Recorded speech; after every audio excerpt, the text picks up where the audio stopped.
What if I were to suggest that you play a key role in the awakening world? And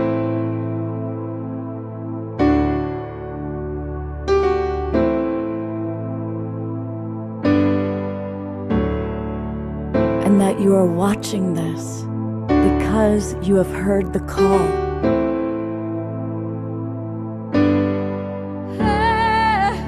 We can start right now by opening our hearts and minds.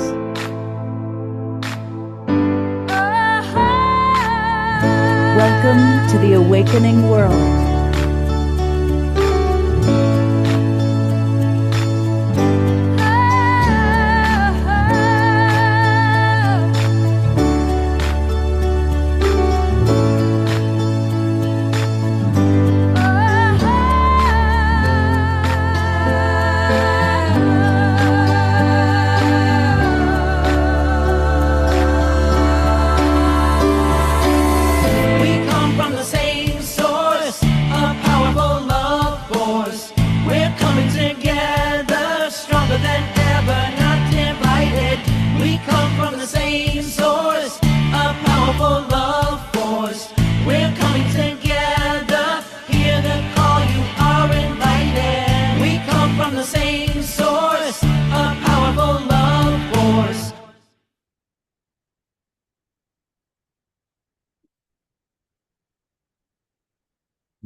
Good evening, everybody, and welcome to the Awakening World. I'm Love Coach Scott Katamas, and I'm really excited about tonight's show because we have several wonderful people with us.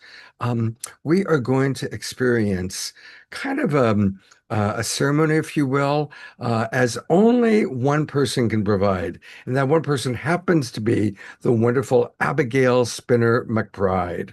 And she always just brings so much really unique love and juiciness to the show. So we're going to have a whole experience with Abigail in a few minutes. And then we're going to also meet, he's been on the show a couple times recently, and he's got a really exciting book that is right down the line of what our interests are. And of course, I'm talking about Joa White Eagle. And another friend of ours who's been on the show many times, who also has a brand new book, my longtime friend, Karina Lapuma. Would you believe we've known each other for over 40 years? She was 6 when I met her. So it's going to be really exciting to have that. And then this week is Michael Bailey Week. We're going to do a big event on Friday night at the Sunrise Center. It is a hybrid event, and I would show you Michael, but he doesn't have his camera on right now. So you'll just have to wait and you'll meet Michael in a little bit. We will have prayer time with Tiara. And as always, we're going to start the show in my favorite way to do it. I know it's your favorite way as well. Our beloved Omashar. Take it away, partner. Take it away. Yes, that sounds like a song right there. And thank you. It's my most exciting way to start the show too. And welcome those of you watching on Facebook and YouTube. We love you, and we're so grateful you're tuning in, even though it may be in the future or it may be now, and of course our streaming partners. And we shall start the rock and roll with some a cosmic woo-woo song called The One I Am. The One I Am. Oh, to down.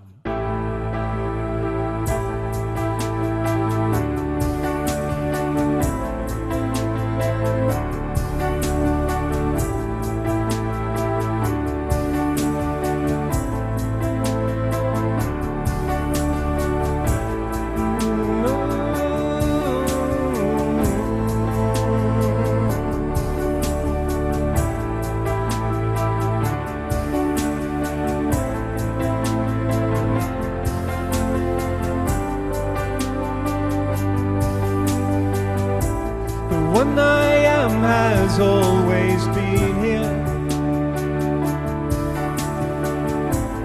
whispering songs of life and love. Come with knowing our day draws nearer. Come joy and endless love.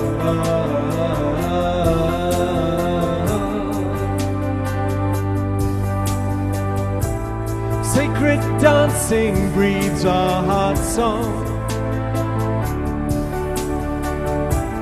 Silent yearning keeps alive.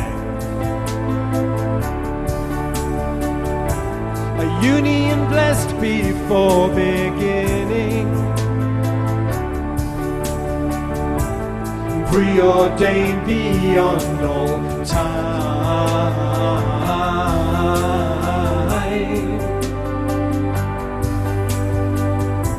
Each step I take is one step closer to you. A joyous stride into the new. Each breath I breathe takes me inside your heart. Now I remember how to feel, and I remember how to fly.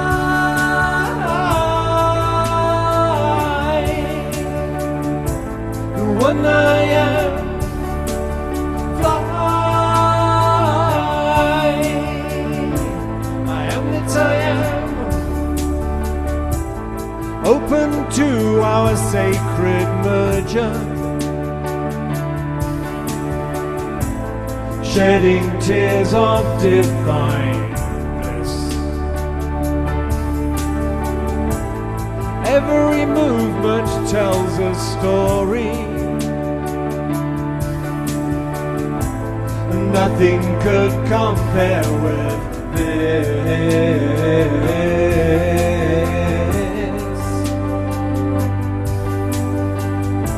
So here in fullest understanding, breathing light through every word, our lives become so undemanding. Finally seen, finally heard.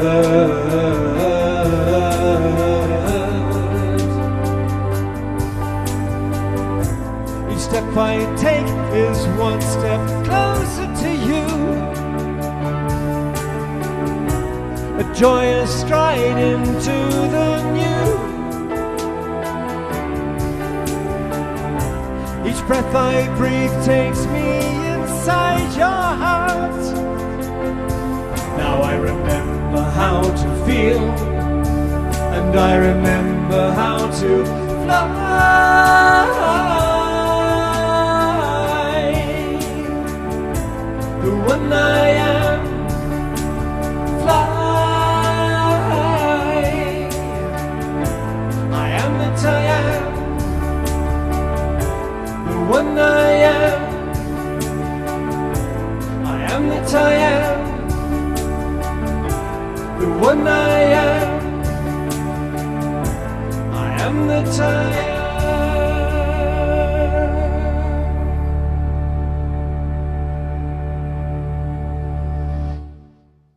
Woohoo! Let's all send twinkle and loves and hearts and also. Did the sound cut out at all?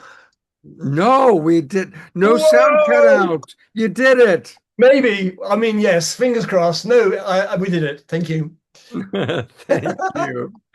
Although it was actually kind of always funny when everybody was dancing and they would cut out for 2 seconds and everyone freeze like, and then it would start up again. I mean, it was almost like it's like life, isn't it? There's a thread in it, and if the sound stops, we stop. But why don't we just keep on flowing? It's a good lesson. It is. It is. We're going to go to Abigail in a moment, but I do want to just acknowledge a couple of the wonderful comments.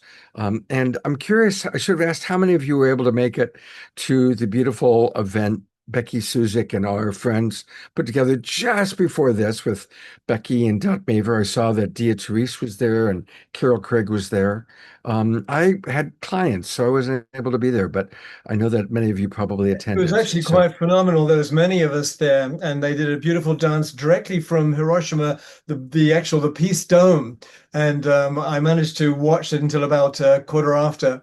And so it was wonderful watching, joining in with Dot Maber in the Global Silent Minute, because at least 2/3 of the people on the call were from Japan itself. And so there was an absolute, you could feel the wave, you could feel that let peace prevail on earth vibe. So, yeah.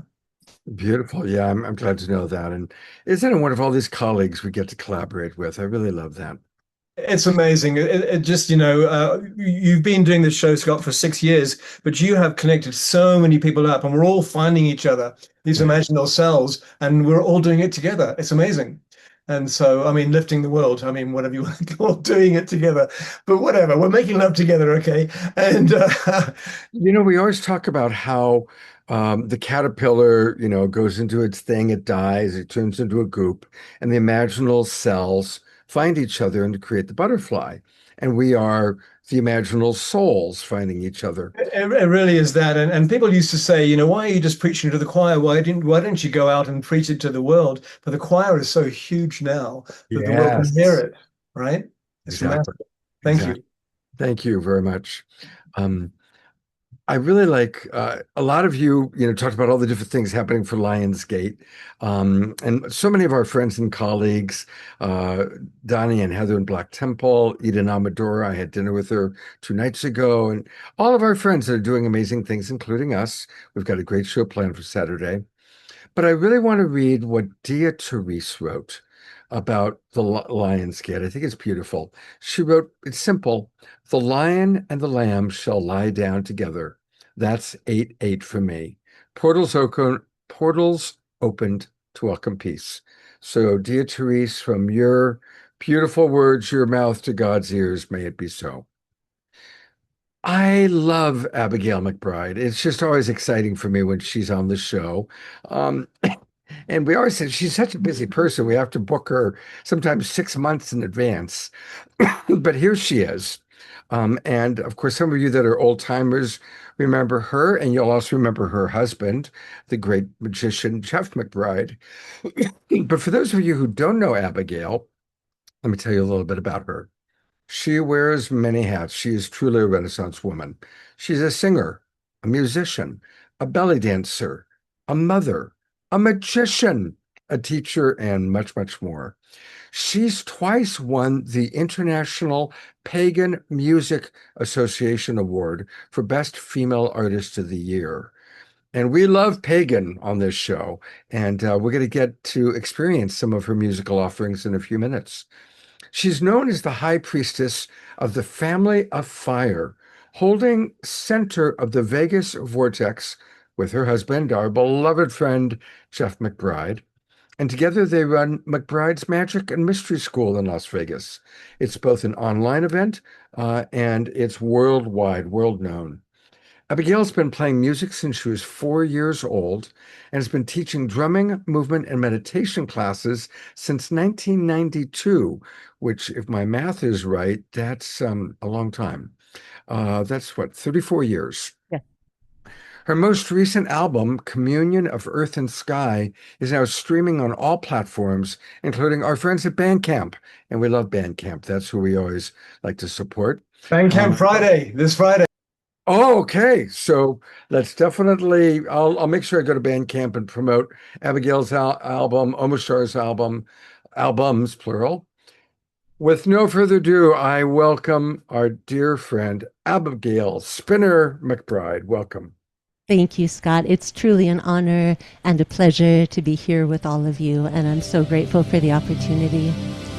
I'd like to begin with a land acknowledgement. I am living in Las Vegas, which is the traditional territory of many nations, including the Southern Paiutes or the Nuwu people, the Washo or the Washeshu, the Northern Paiutes or the Numu people, the Western Shoshone or the Newe and the Hualapai tribe.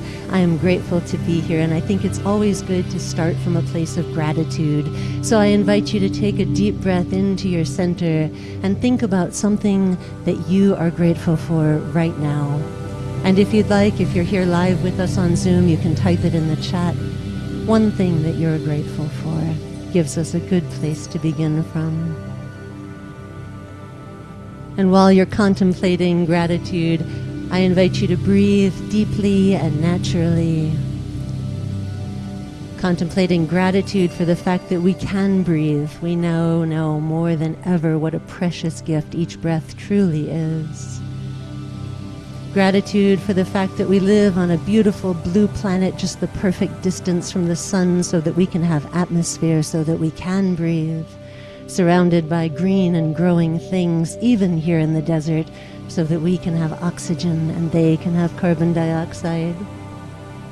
Gratitude for the good health that allows us to be in this place at this time, and the resources that allow us to receive these transmissions through the pixels and across the airwaves.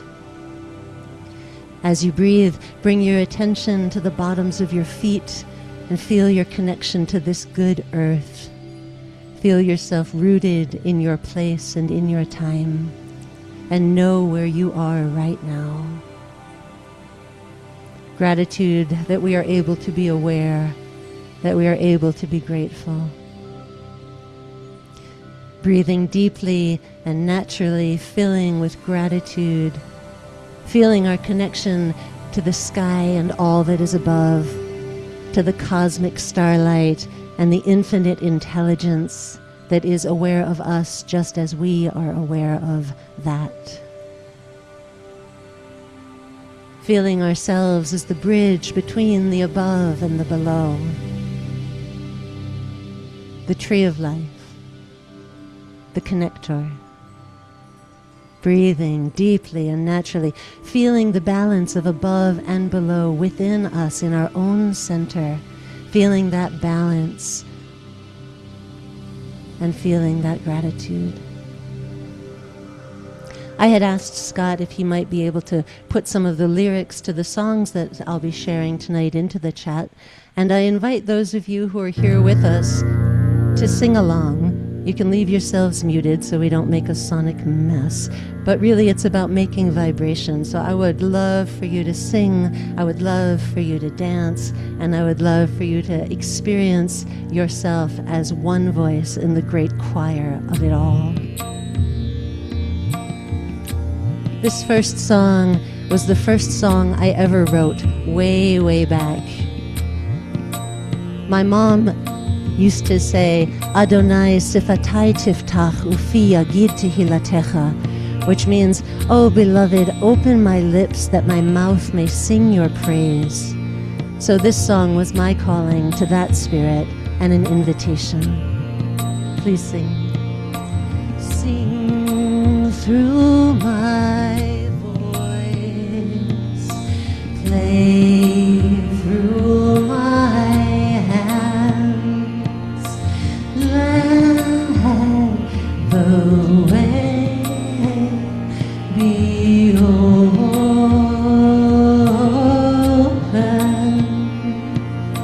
Sing through my voice, play through my hands, let the way be open.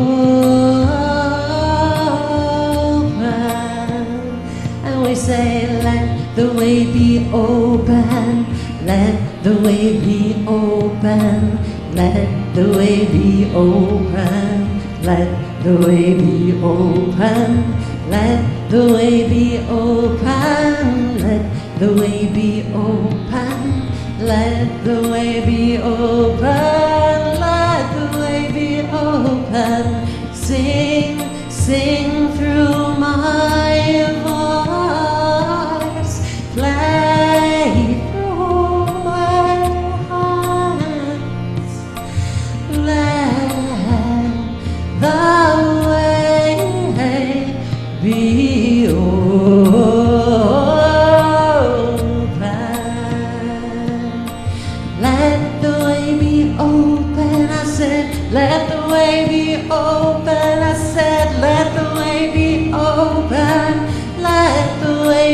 open, let the way be open, let the way be open, let the way be, let the way be open. Sing, sing through my voice, play through my words, let the way be open,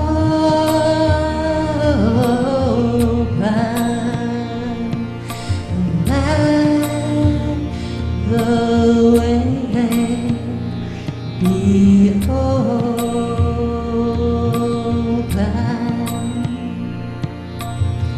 Part of we know how the way is opening is when we're able to let go of our fear, to let go of our judgment, and to open ourselves to the blessings that each moment has to offer.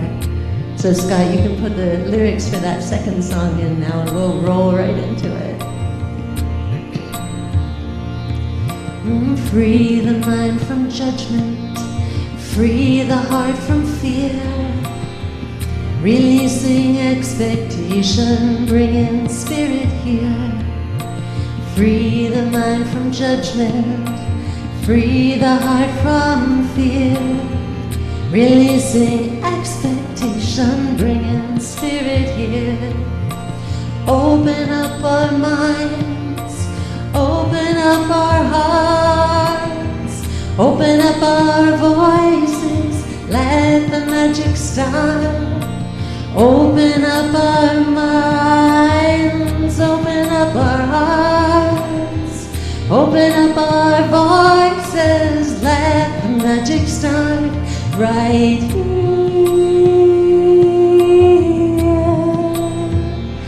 right now,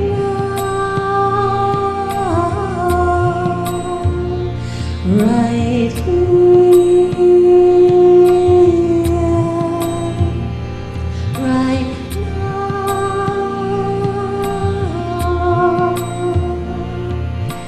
Nice thing about almost all of my songs is that all of the parts work together. So if there's one part that you like, just keep singing it and it'll fit right in with the others. Free the mind from judgment, free the heart from fear, releasing expectation, bringing spirit here. Free the mind from judgment, free the heart from fear, releasing expectation, bringing spirit here. Open up our minds, open up our hearts, open up our voices, let the magic start. Open up our minds, open up our hearts, open up our voices, let the magic start right here,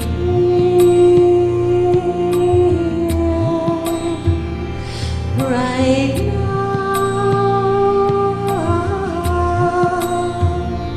right here,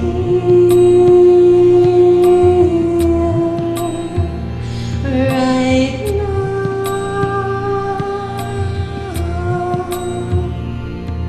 May our minds be free from judgment, may our hearts be free from fear. May we release our expectations so that spirit can be here.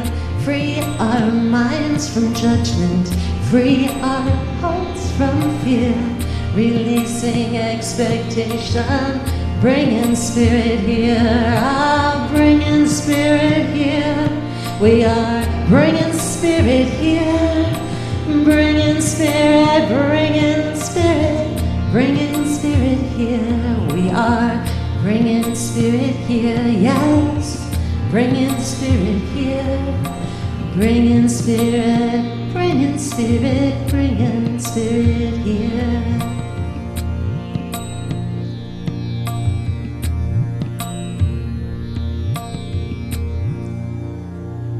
Well, we know living in the desert that it is always good to drink water.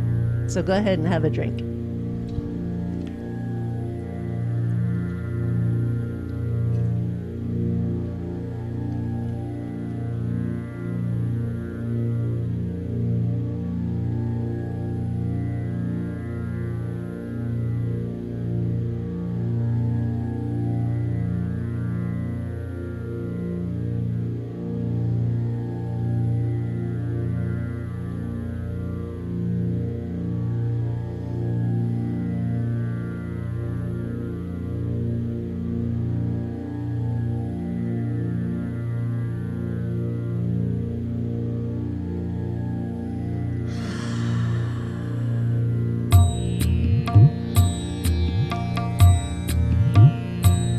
So this song is a calling and an invocation where we honor the four elements and the four directions.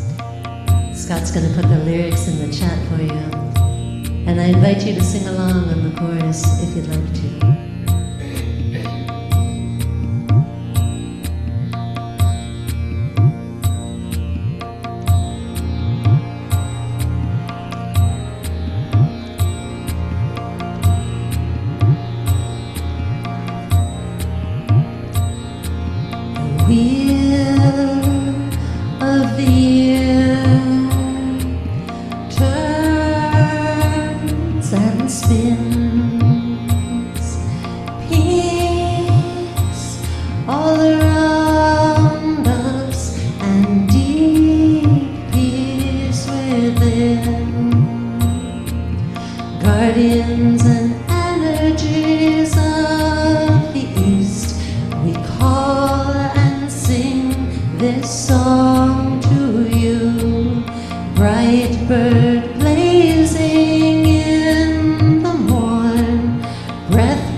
Thank you so much, friends. It is such a pleasure. I'm so grateful to be able to share with you tonight.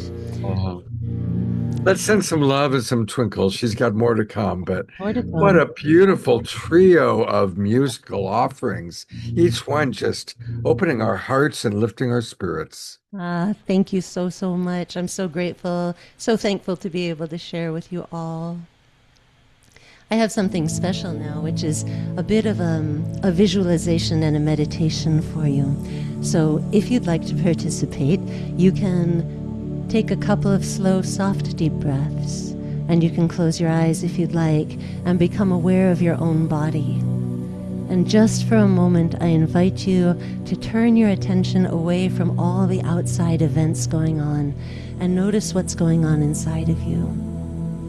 Notice if there's any discomfort and see if maybe you can find a more comfortable position. And if you become aware of a tense area of your body, see with a breath if you can let go of the tensing. And then let go. And bring your awareness to your breathing, feeling the air moving through your nose or mouth, down your throat, into your chest and belly.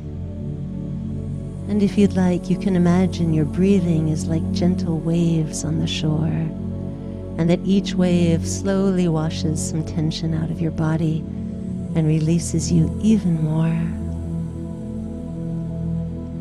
I invite you to imagine that you are a rose bush. Become a rose bush in your mind and discover what it is like to be this rose bush. Let your imagination develop on its own and see what you can discover about being a rose bush.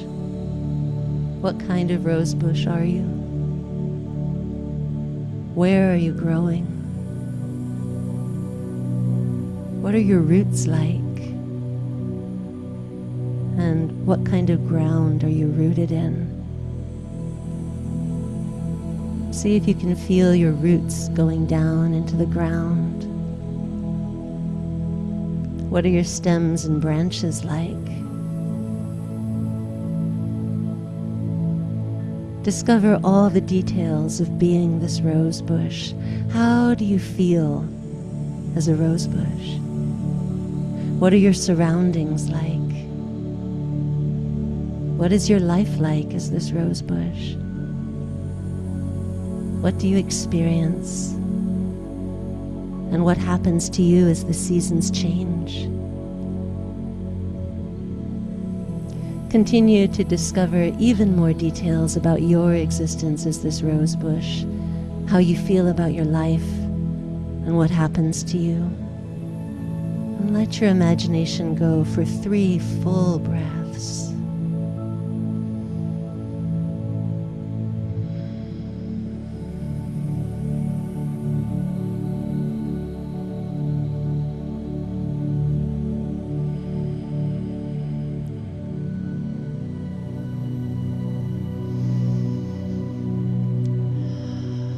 In just a moment, I'm going to ask you to open your eyes and return to us here and to express your experience in the chat of being a rose bush.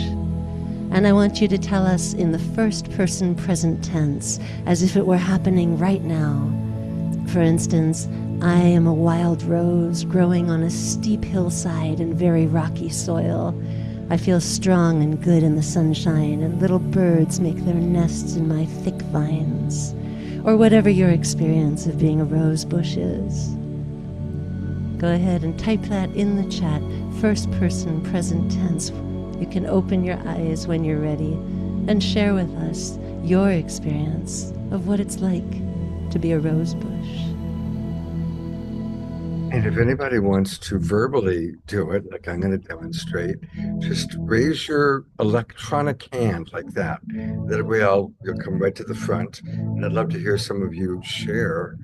I am an apricot colored rose bush. And I am on the same property where Scott lives, and I'm right overlooking the San Francisco Bay. And I have right now 8 roses that are in various stages of bloom, and feeling the air and feeling the water so close by, and the appreciation of the humans that smell me and sometimes clip my rose and take it away, to enjoy throughout the day and however they do brings me so much pleasure. Beautiful. I'm seeing some really lovely things in the chat too. Carol wrote, I smell so wonderful. Everyone who passes me stops and takes a big whiff of my fragrance. I'm so gorgeous and everyone loves me and I'm yellow. Lorna Sass, I've brought you on. I am blooming fully and dancing in the sun. Lovely. So beautiful. Susan says the thorns protect their little friends. And Karina writes, I am beautiful, big red rose bush with dark green leaves. I am healthy and abundant. Oh, these are so lovely, friends. Thank you so much for sharing them. It's really, really beautiful to see how you are as a rose and for us to witness each other being these beautiful roses. You know, Abigail, our show is all about transformation. So I'm appreciating that Reverend Jeffrey wrote, my rose bush turned into a sunflower. Oh, there you go. I love it. And Carol writes, I am a beautiful rose bush basking in the sunshine, blooming fully with pink roses. I'm always appreciated and well cared for. May it be so. Yes. Sylvia has raised her hand. So Sylvia, I'm putting you on camera and unmuting you. I am a peace rose blooming in the garden at the Heath Health and Rehab Center in Heath, Ohio. And I am in the smokers section of the garden. And so I share my blooms with the residents in their wheelchairs and their walkers. I love it. That is so beautiful. Thank you. Oh, thank you, Sylvia. That made my day. Do you want to read the remaining ones, Abigail? I'll read a couple. Let's see. I saw Dia said, I am a white rose in the snows of the Sawtooth Mountains. And Eleanor wrote, I am a rich pink rose bush, complete with thorns. I invite you to love all of me, leaves, flowers, and thorns, roots and stems. My aroma is captivating, and I'm happy to see your smile as you pass by. So lovely. People can keep sharing in the chat. It's really wonderful to see. I love that Karen's daughter's middle name was Rose.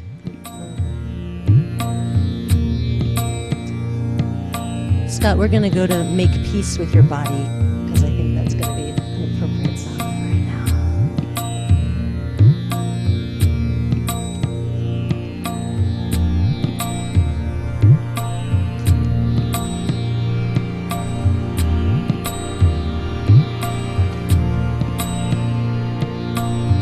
Make peace with your body. Make peace with your soul. Make peace with your center. Make peace be whole. Make peace with your body. Make peace with your soul. Make peace with your center. Make peace be whole. May peace prevail. May peace prevail. May peace prevail.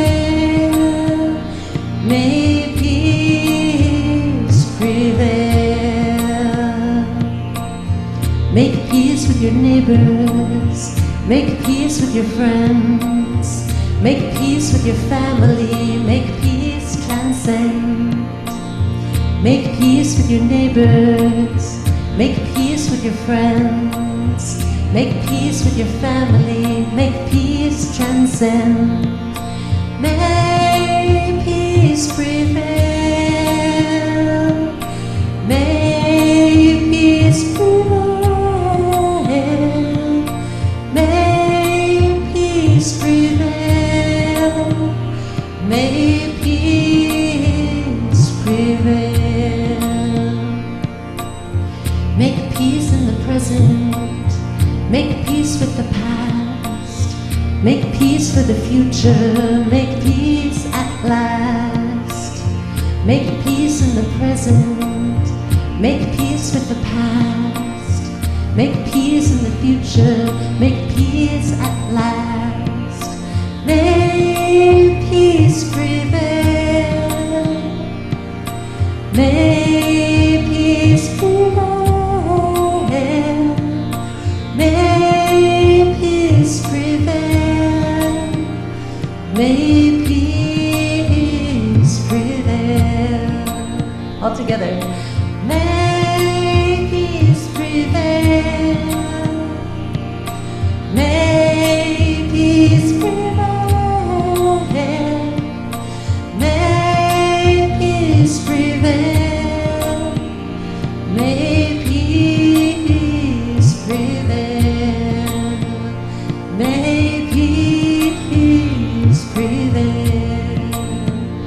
May peace prevail.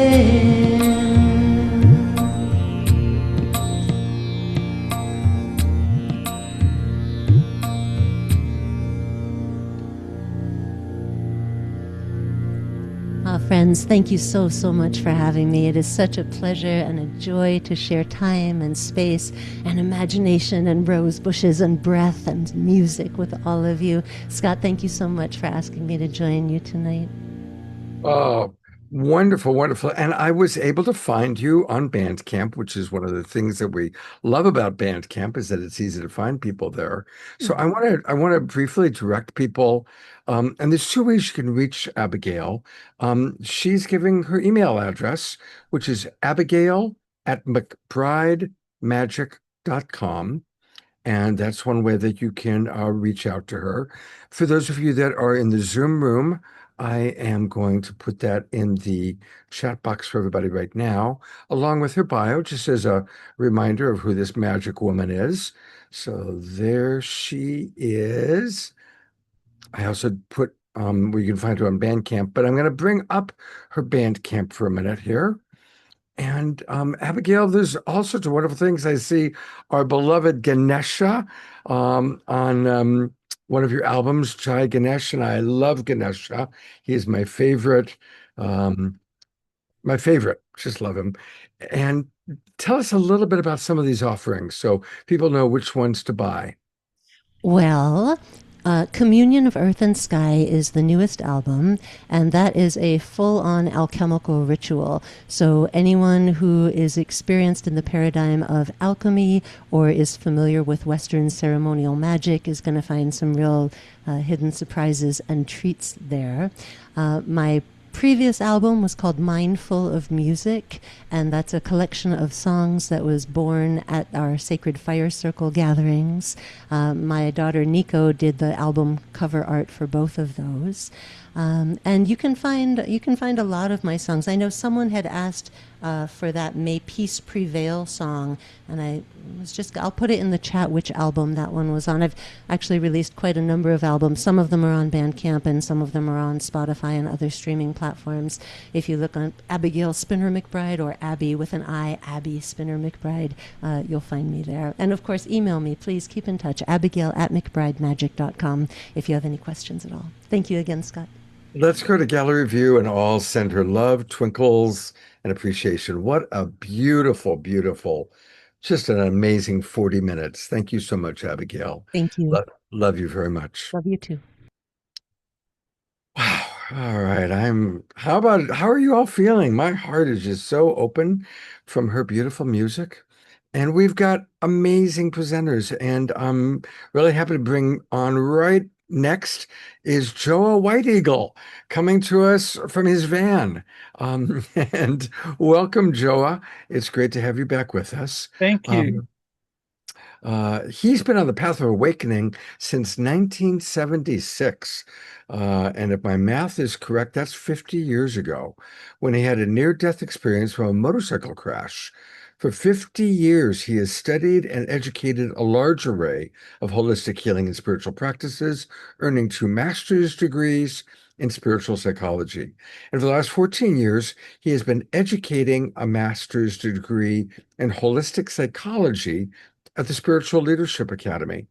And so he's an extraordinary guy, and you've got a new book to share with us. So tell us a little bit more about yourself, and would you like our audience to know? Yeah, I still got that song in my head. Yeah, Let me too. peace prevail.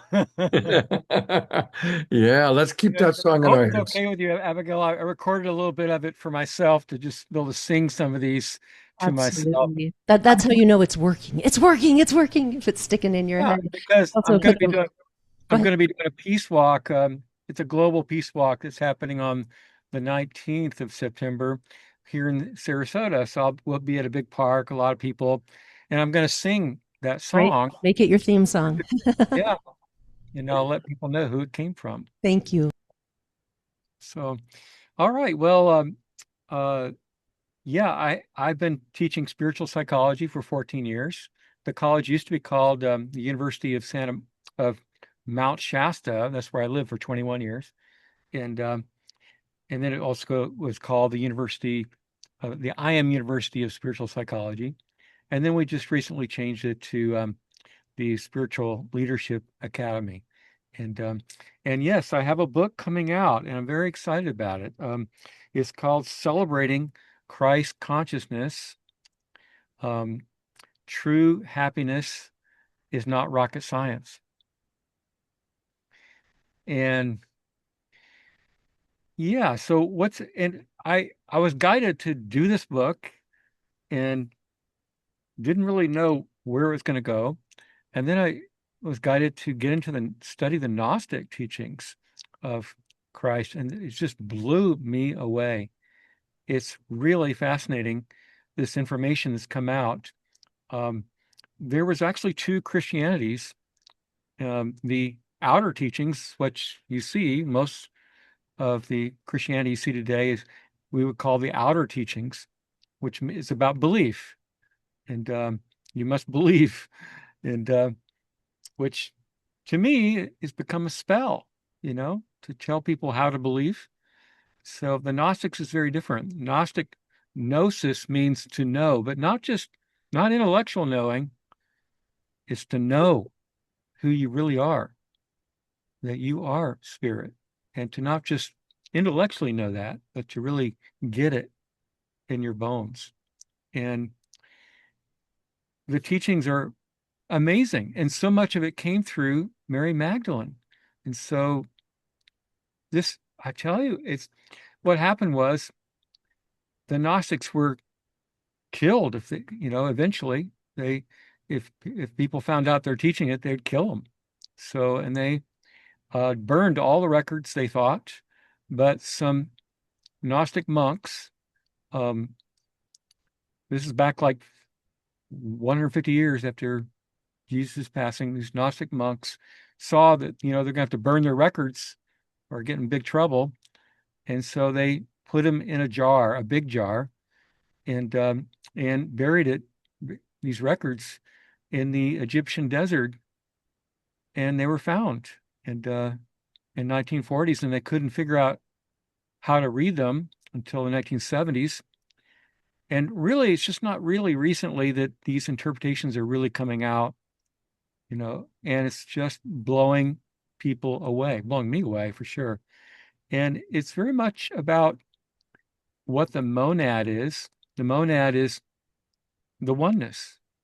It is also called the Godhead. But what I love about this teaching, because I've studied the I am teachings for years, and love it. And but um, there's kind of a reaching up. It's like, oh, there's all the angels but the way the monad is taught, it's the ground of your being, and it's really shifting me. I'm a triple Aquarian, so I tend to really be up there in a lot of ideas, and it's really grounding me in spirit, and to really study this and learn to practice it. It's very direct teaching too. So in other words, this information came mainly from Jesus after his resurrection. For the weeks afterwards, he appeared to the disciples, certain ones, particularly Mary Magdalene, John, and a few others. And this is the direct teachings. In other words, when he taught in the Bible, he taught in parables, he taught very poetic, so people could read it in different ways.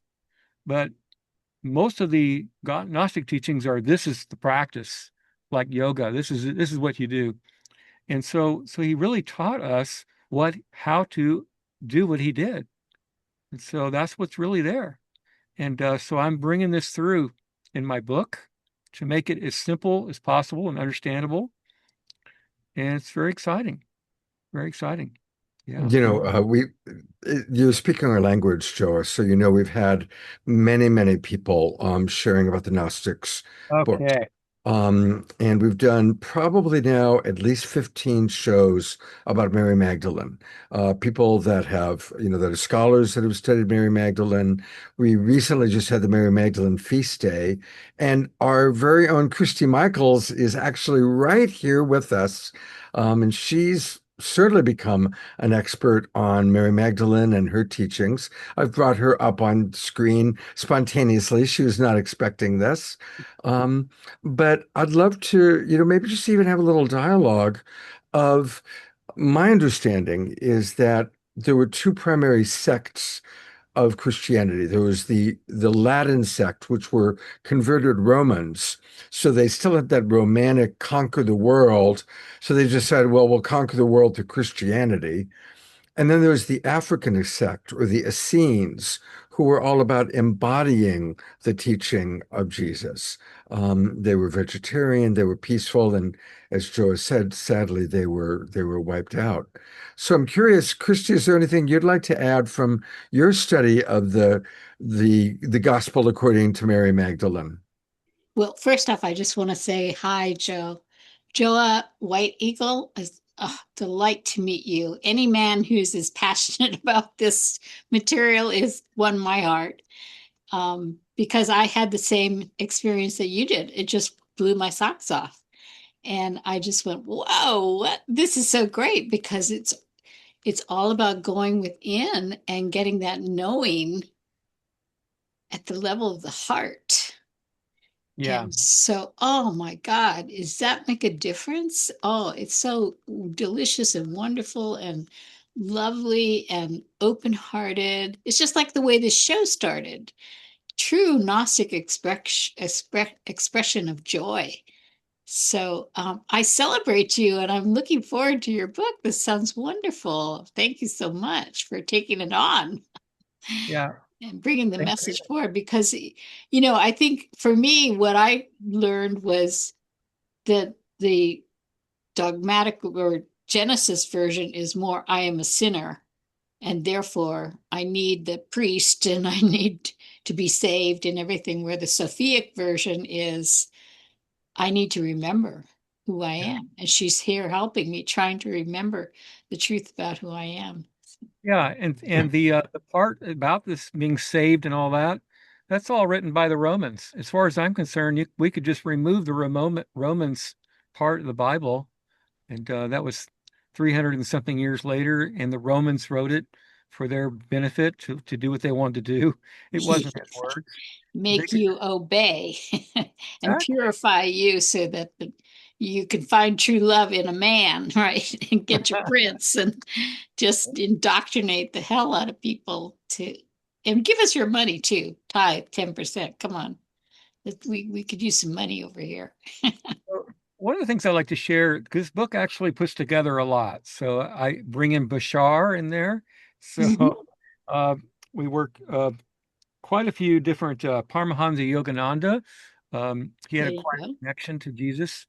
And so there's a lot I'm pulling together in this book to kind of give us a new or a deeper, more accurate cosmology. And then to bring it into our life. How do we live this in our life day by day in a simple way, not get carried away, trying to overdo it. And one of the things I want to share is that there's a real shift when you learn to identify yourself as divine, as the soul, as God, having a human experience to really start shifting like that. So most of us, including myself, have been identified to being human, and then we're, trying to own the spiritual side. But what happens when you really flip it? What happens when you really get that you are the monad? You're Yeah. God looking through this body.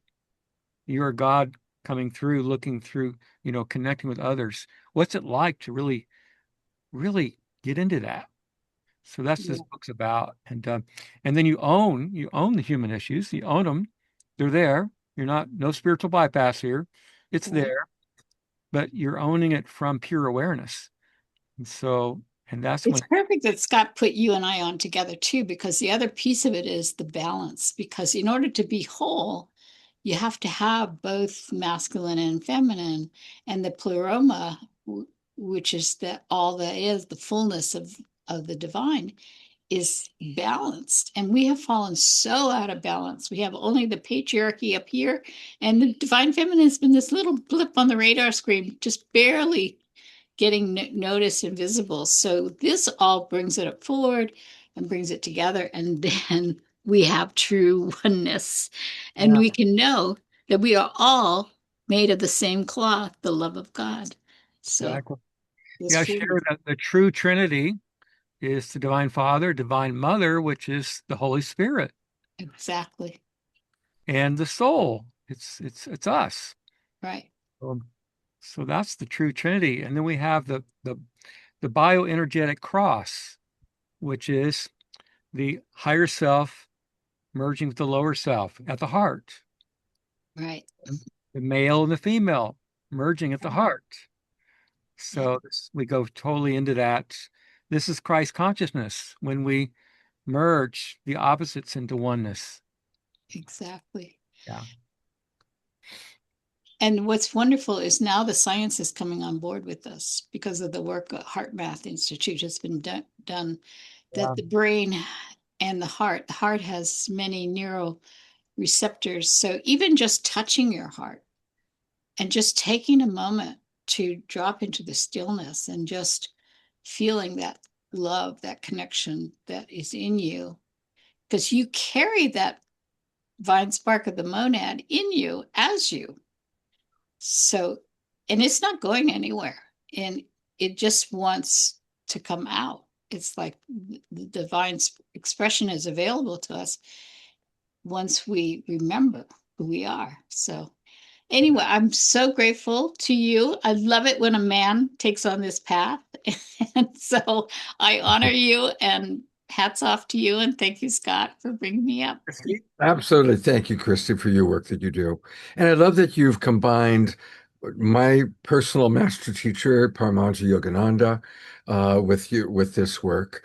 And you mentioned, of course, Bashar, who has been on the show, and I've known Deralanka going back to the 80s, so we go pretty far back. Um, I'd love for you to share something personal. What is a personal revelation or a truth that's come through this that has touched you and your heart personally? So, Thank you for asking that question, because that's where I really want to get to. And this book actually starts off with three crises I've been through in my life.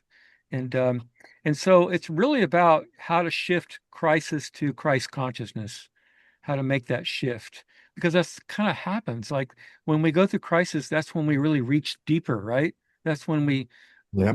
the next level. And so that happened in my life three different times. And so I go into that in very detail.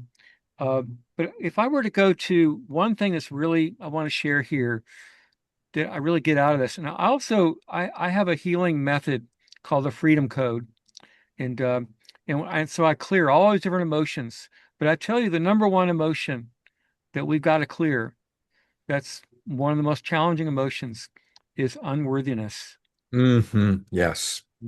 We like don't feel worthy of the divine, of the source, of the infinite abundance that's available to us, and because of the way we were raised, because of all the religious programming, on and on, it just goes on and on. So the real work is if you just focus on I'm worthy, and and also own those parts of yourself that don't feel worthy, because as you own them, it creates a shift. You really start choosing it when you own those parts of you that are feeling unworthy, because it's insanity. It's the insanity of the human race. So that's the main thing I want to share here, is that I've went through a lot of neglect when I was very, very young, and that led to feeling very unworthy, and had huge money problems, and because I didn't feel worthy. That's really what it's about. And so, and as you connect with the monad, with source, with the unctional love, with the infinite within, you realize what a joke that is, because we are in this infinite abundance, in the monad, in the oneness. We are one, and everything comes, everything. And I've been proven wrong over and over. That subconscious mind thinks I'm unworthy and I'm not going to get what I need, and then I get proven wrong over and over. What I really needed does come after all. And so it's time we get it, that we're all worthy. You're absolutely right. I believe that shame, I call it shame, is the great human epidemic. And sadly, the Roman approach to Christianity became a shame-based religion.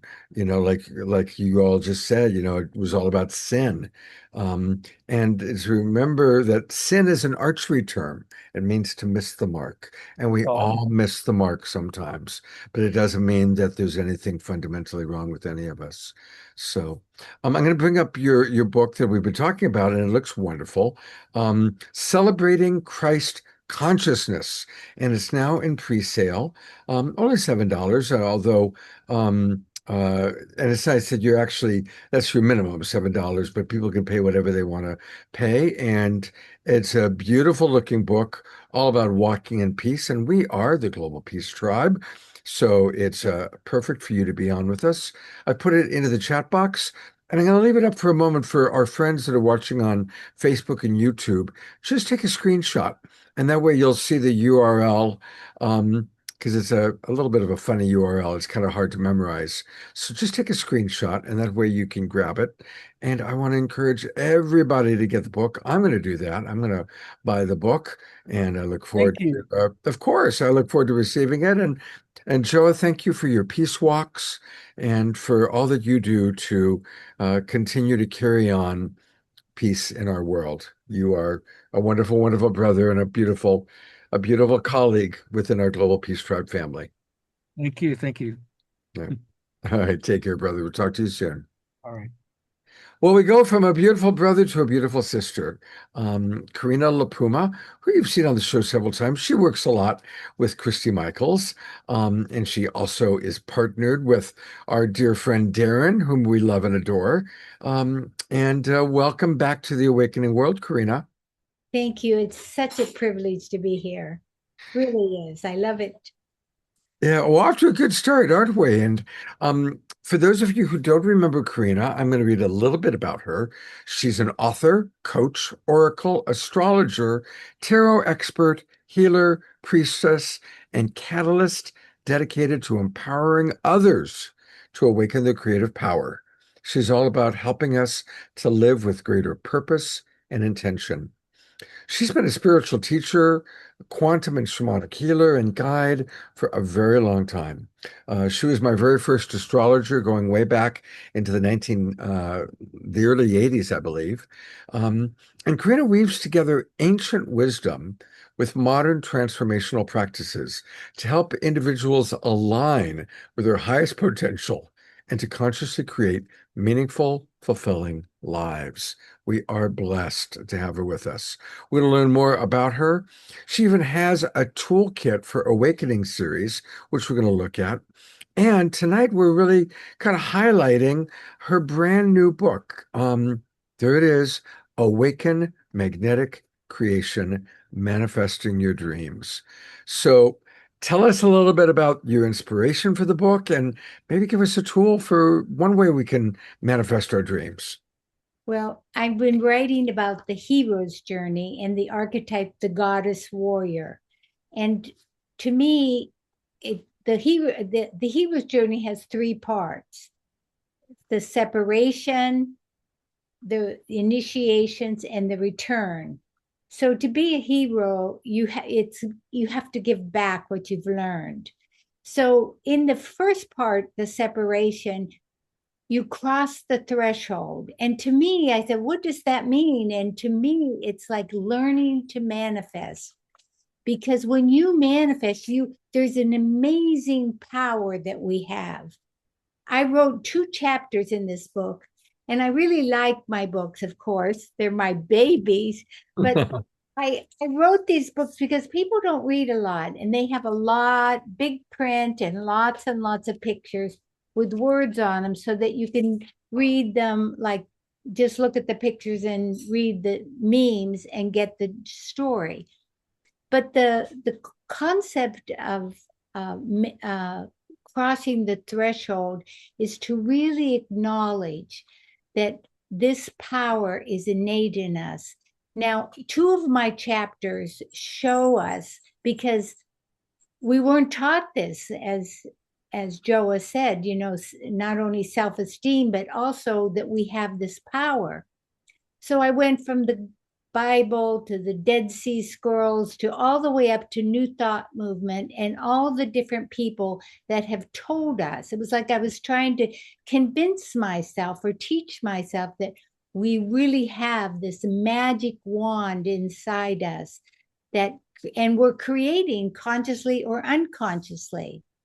So that is the first step of magnetic creation. And magnetic creation is a little bit different than the law of attraction. I have the 12 laws of manifestation, and one of them is the law of attraction. But basically, it's about being magnetic. When you're magnetic, you allow. It's the goddess nature.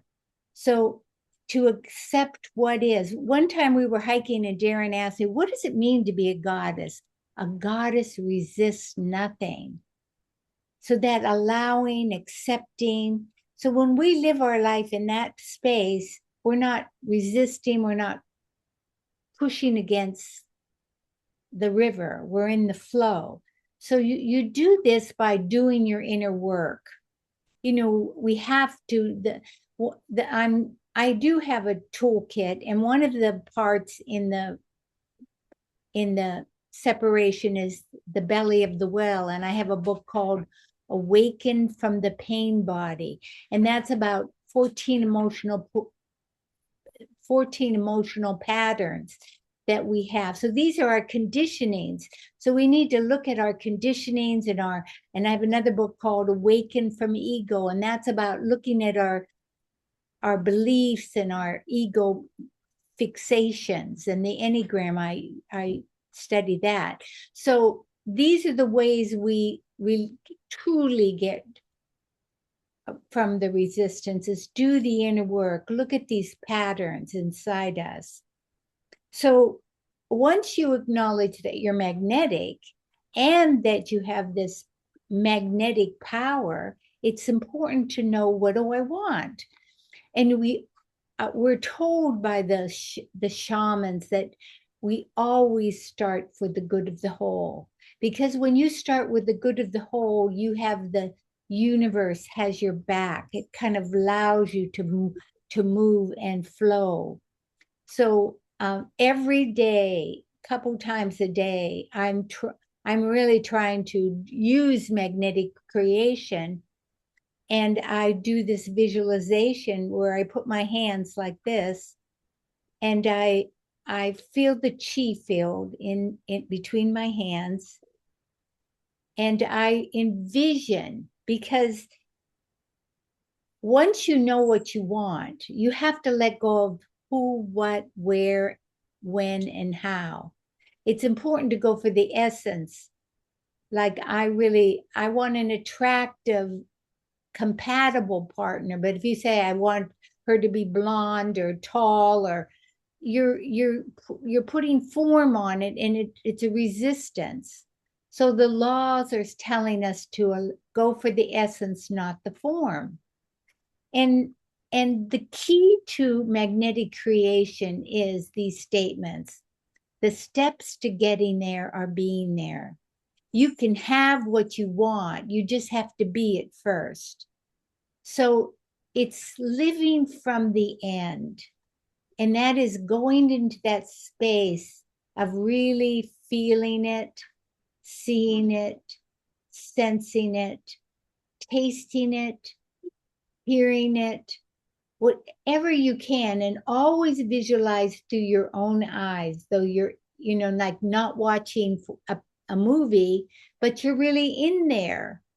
So if you want a partner, it's important to put different things in that are in using feng shui or whatever system you're using, but to relate to that person, not look at it as though you're watching that screen. So in this process that I'm talking about doing every day, this is the key to I call it the creme de la creme. It's you feel the chi field, and every day I start with seeing the earth between my hands, healing the earth. And I do have a lot of hope for our planet and our government because I'm an astrologer. So I see the healing and the government balancing and the corruption leaving and light healing. And then I go into this space of, for me, it's the embodied radiance or the embodied goddess. And what I do is I'm putting my feet on the ground, hands like this, and I kind of put my shoulders back a little bit, and I become feeling the radiance in my body, and I become what I really want to be. Because every day ordinary, we can be very ordinary, but we are divine beings, and it's to remember that divine. You have to step into it and take time for it. I'm guided every day to stop, no matter how busy I am, to go outside and to really breathe and just center myself and become what I want to manifest. I do it right before I go to bed and right before I wake up, and I do it during the day. So we're having your hands like this. You feel the chi between your hands. Just if you do, it's a pulsating energy. And this is called a terma, and I was given it by Jean Houston, who I loved. And okay, so I'm just going to give you the details. So I feel this really vibrating between my hands, and I'm seeing my new book being received and open and influencing. I'm feeling my body strong and healthy and vibrant, my mind clear and sharp, my emotions calm and yet passionate, and my spiritual nature flowering, just living in that space.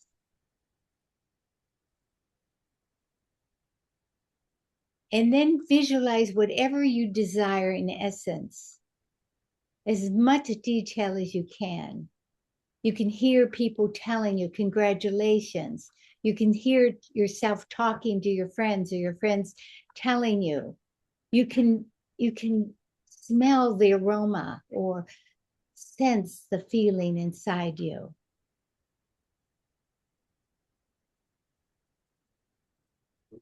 And then you put this by visualization into your left hand.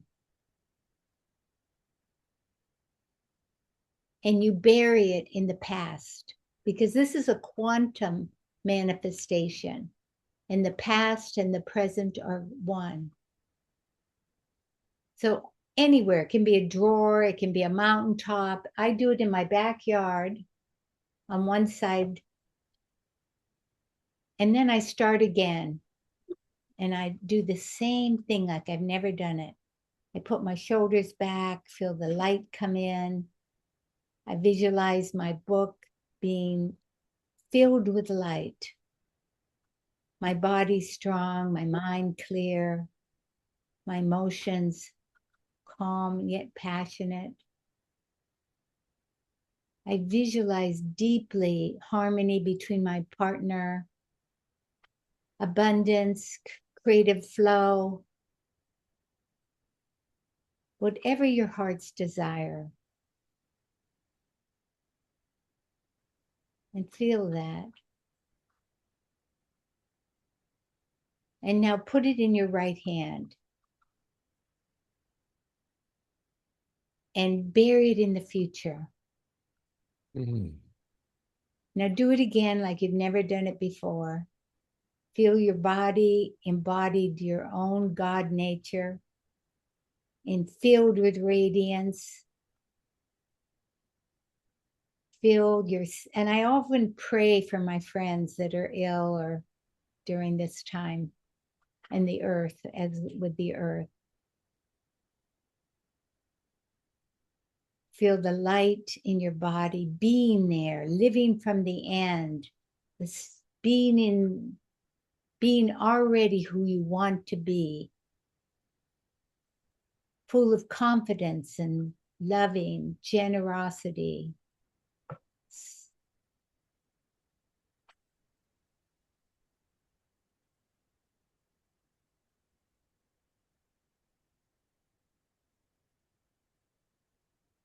See what you want to manifest. Be who you want to manifest. Do what you want to do. Feel it, see it, taste it, hear it, touch it, become it. And now take your hands and put them on your head and bury it in your body. And feel the chi that you build through your hands going down, down in your body.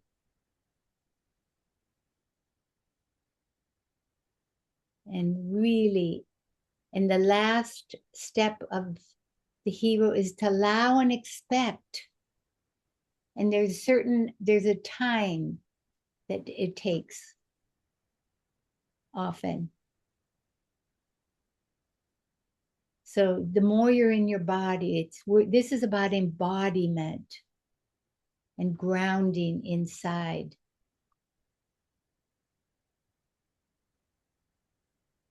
Mm.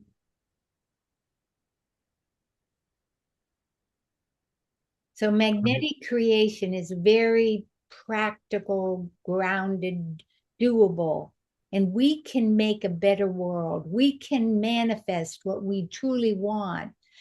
Happiness, it is our divine right to be happy. So start consciously creating, because you're unconsciously creating. And then when feelings come up, take care of your feelings. Let them flow, let them go, and allow your spiritual essence to shine and your practical dreams come true.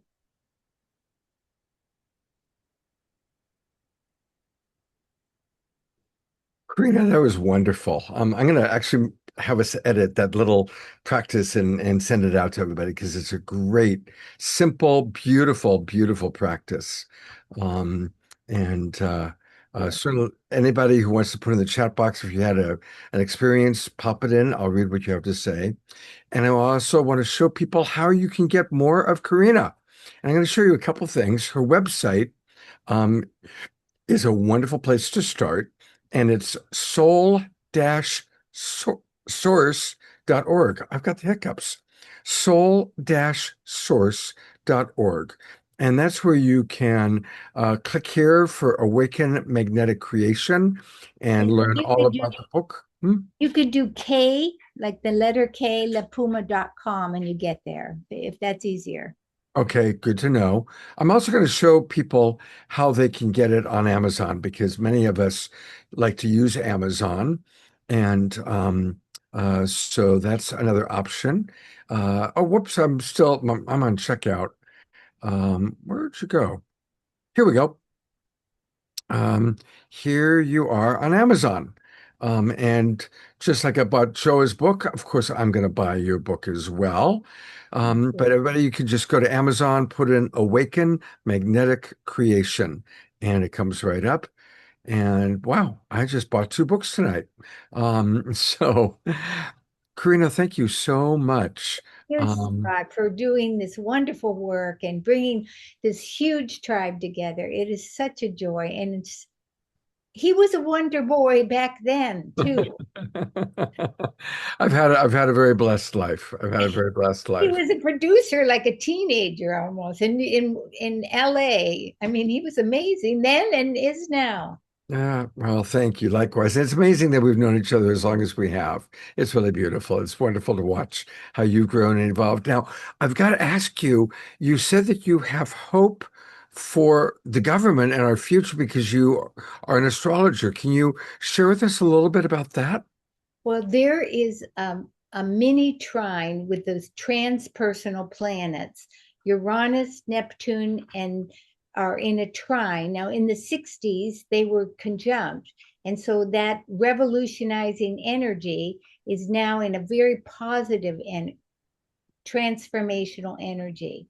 Now, it's not manifesting in the world as we see it now, but it is the seeds are right there, and in the midpoint of that is Neptune. So these universal transpersonal, they're called the ambassadors of the galaxy, are moving together for 3 years. Now Pluto's in Aquarius, and every time Pluto was in Aquarius, there has been a misuse of power. And the French Revolution and the United States, even though the Constitution was in 1776, the country did not form until 1881 and 1781 or 1783 when the Treaty of Paris. But this was Pluto and Aquarius. I mean, we became a country, but we were fighting. So this is a time of, it's for the people, by the people. And we recently had a Pluto, Jupiter forming like a four-legged structure, which is expansive and grounding. So this gives me so much hope in the world that we are in a positive, universal, transpersonal time. So I am sure inside that this is the last, stronghold of the patriarchal, the top-down power that they're holding on for dear life, and they're trying to get everything they can. But it's like we're going to succeed. I believe it. Beautiful. I believe it too, but it's wonderful to hear it from your astrological wisdom because you are a wise, wise astrologer. So that's great news and very, very exciting and inspirational. So, Karina, thank you so much. There's some chat messages coming to you in the chat box. And we're going to go to Omashar for a song, but Diara is asking for people to put your prayer requests in the chat. And when his song is complete, she'll make her prayer list. We still have another wonderful presenter, Michael Bailey, but Diara is becoming more and more efficient in her prayer gathering. So I want to acknowledge and appreciate you for that, Diara. And again, thank you, Joa, Karina, and of course, Abigail. And we've got a lot to integrate, and the best way to integrate all of it is through the music of Omashar.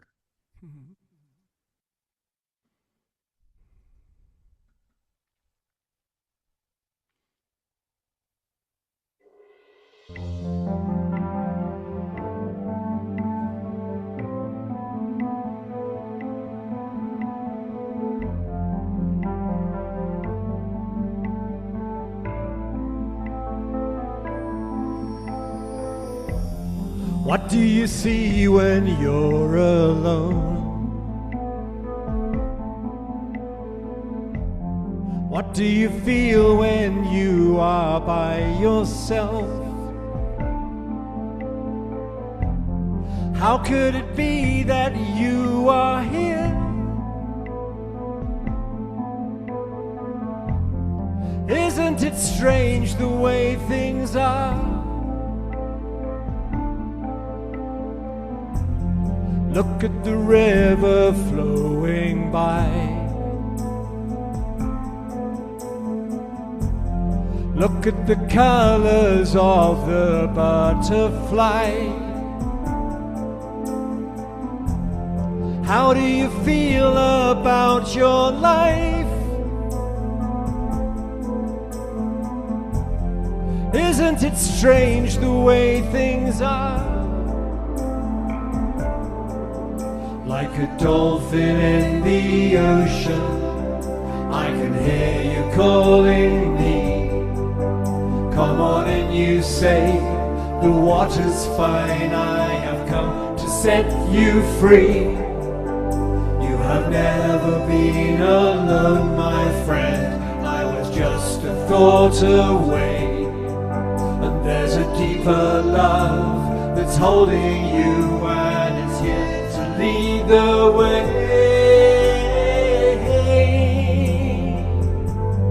La da da da.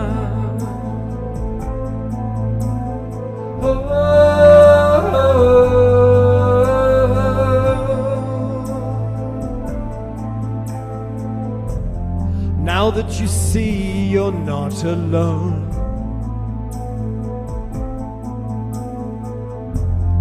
and there is no such thing as by yourself, there is a hand that's lifting you into the presence of yourself. Life is a tale that never ends. There is a purpose to each heart that beats. You are the river flowing by. You are the colors of the butterfly. Like a dolphin in the ocean, I can hear you calling me. Come on and you say, the water's fine, I have come to set you free. You have never been alone, my friend, I was just a thought away. And there's a deeper love that's holding you, and it's here to lead the way.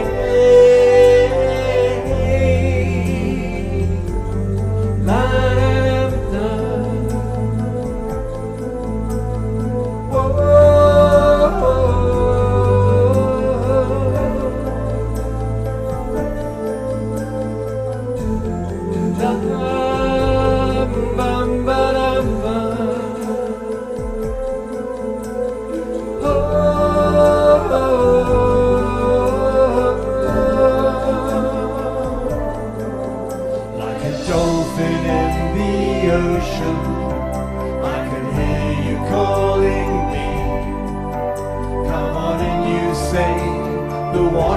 Fine, I have come to set you free. You have never been alone, my friend, I was just a thought away. And there's a deeper love that's holding you, and it's here to lead the way.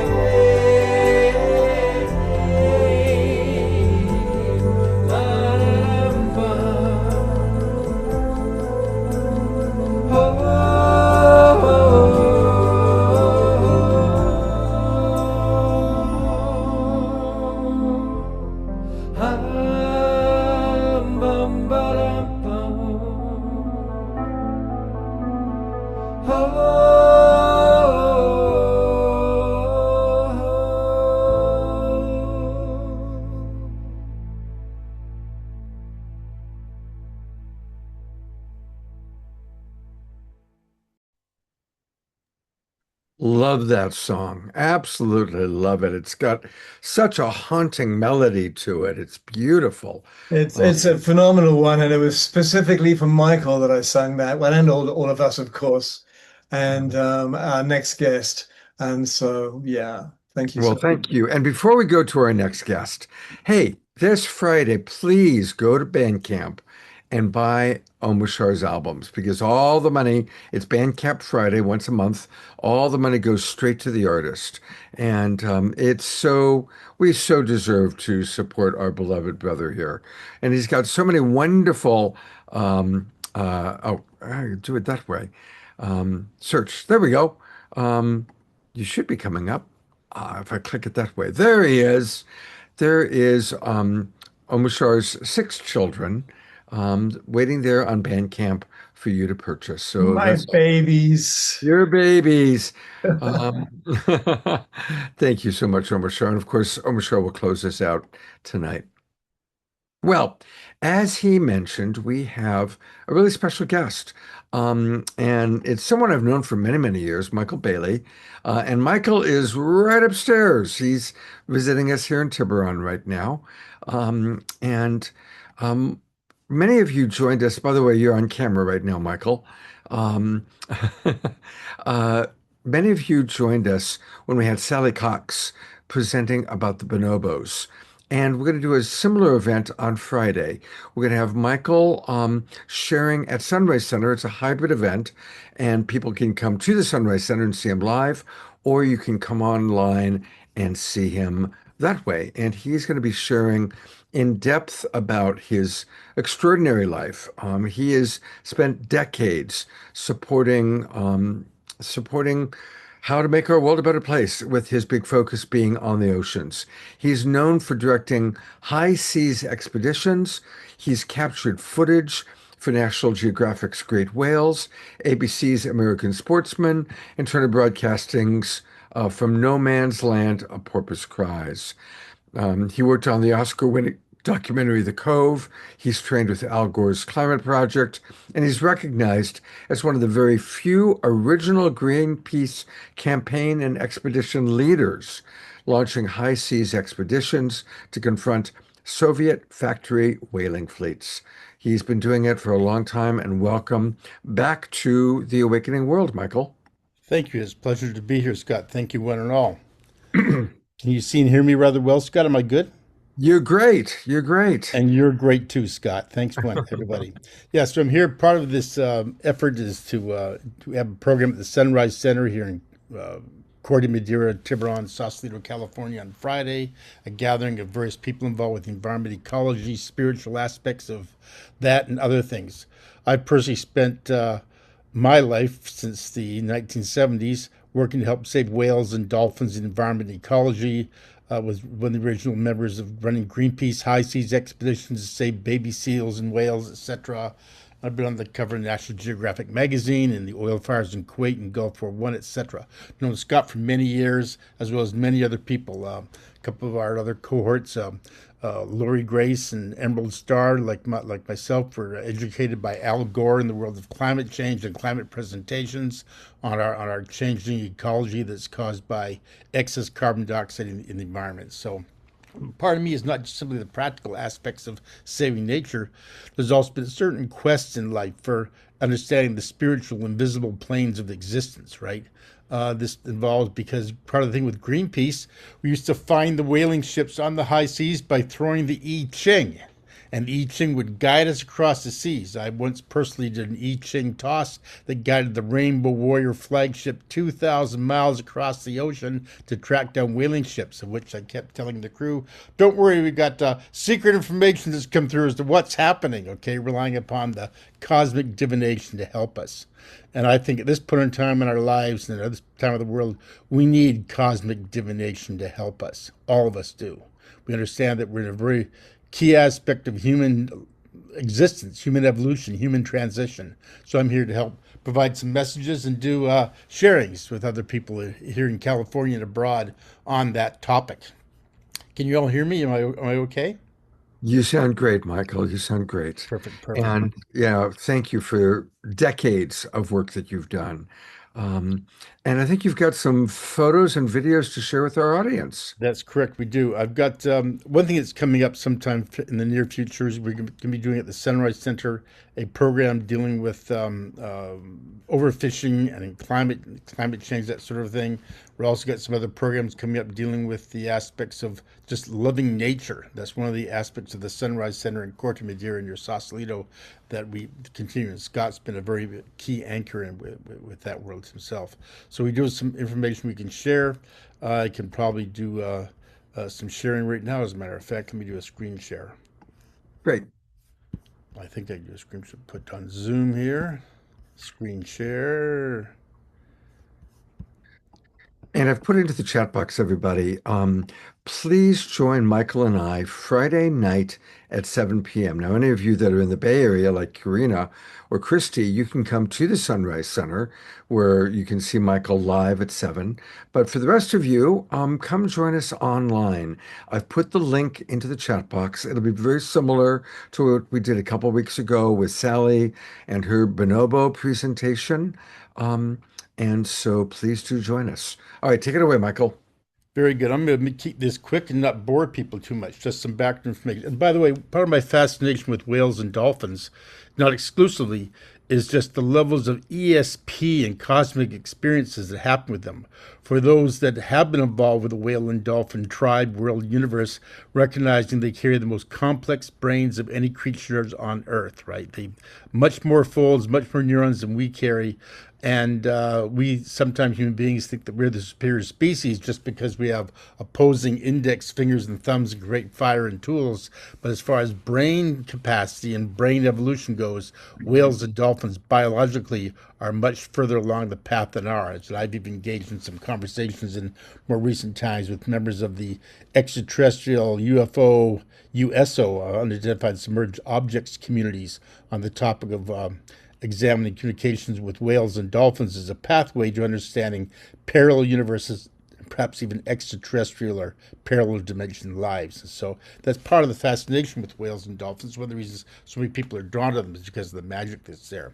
I've been involved recently, some years ago, 2019, helping save a group of whales in Russia. These were captured by smugglers in Russia, almost 100 whales, be sold for theme parks and for other things in the world, other real estate ventures in China, etc.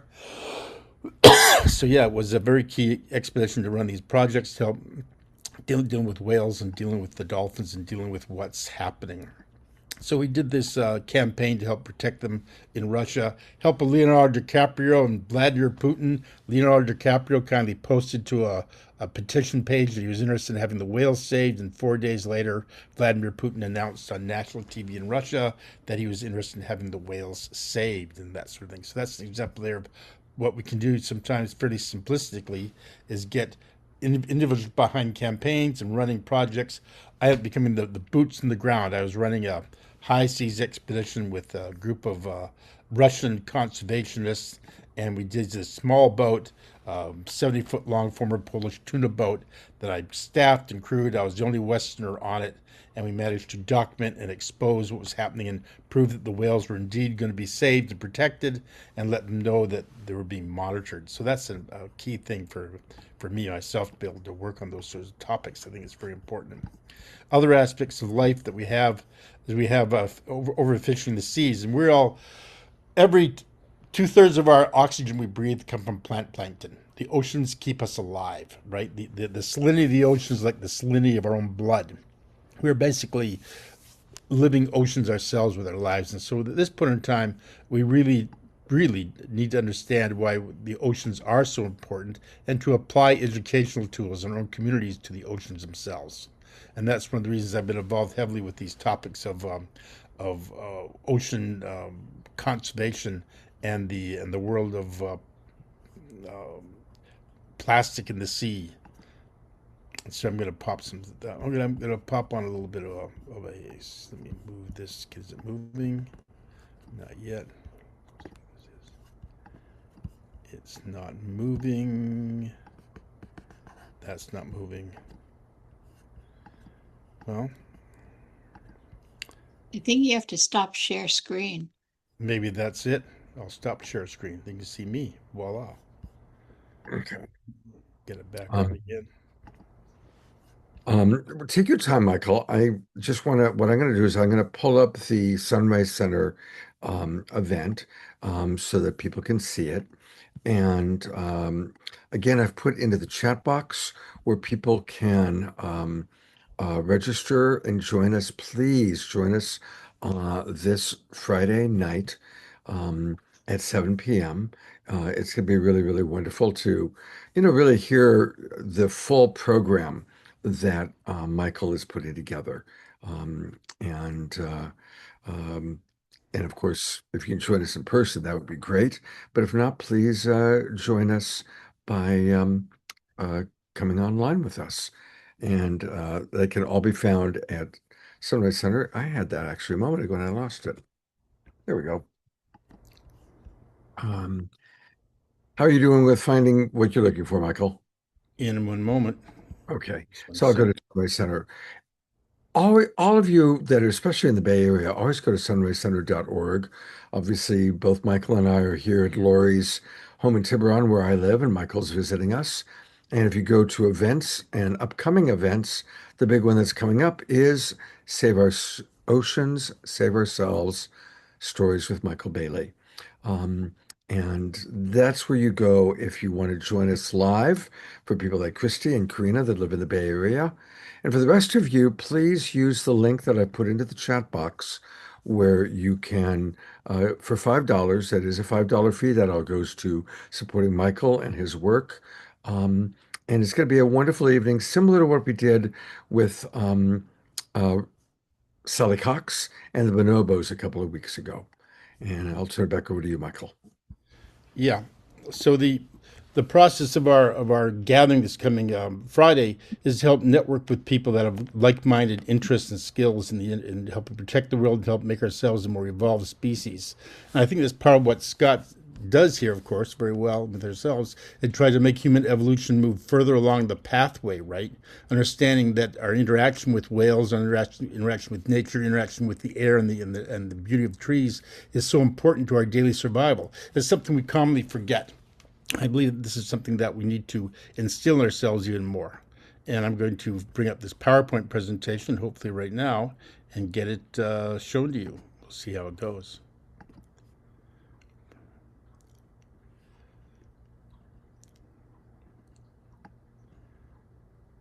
And I just put the link back into the chat box for everybody to join us. I will send out an email to our entire email list, but if you can register right now tonight, that's great. It's nice to see people registering, and yeah, I get excited. We'll tell you what we're going to play right now. We're going to play one of the video pieces that we've got involved with the upcoming promotion, which is, can we run with some audio here? Okay, here we go. I'll do a screen share. Is that what I'm going to do, Scott? That's right. You're going to screen share and make sure you share sound. Okay, coming up.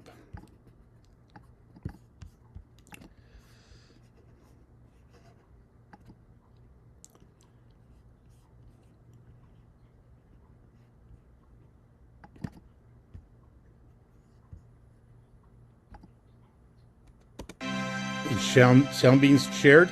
Yes. All good.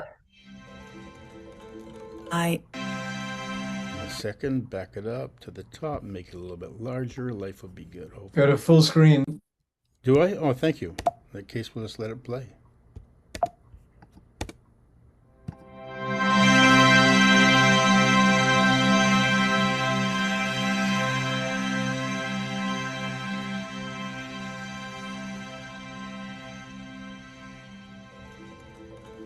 I am the ocean.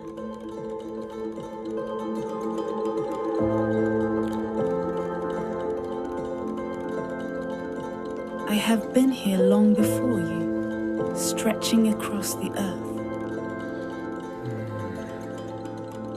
holding life in my depths,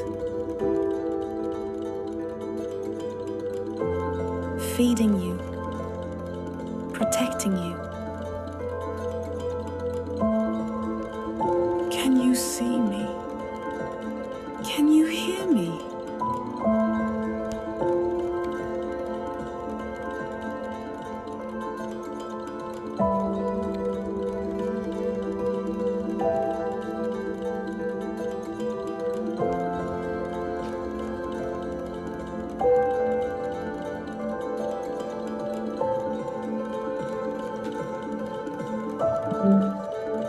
given you the bounty of life.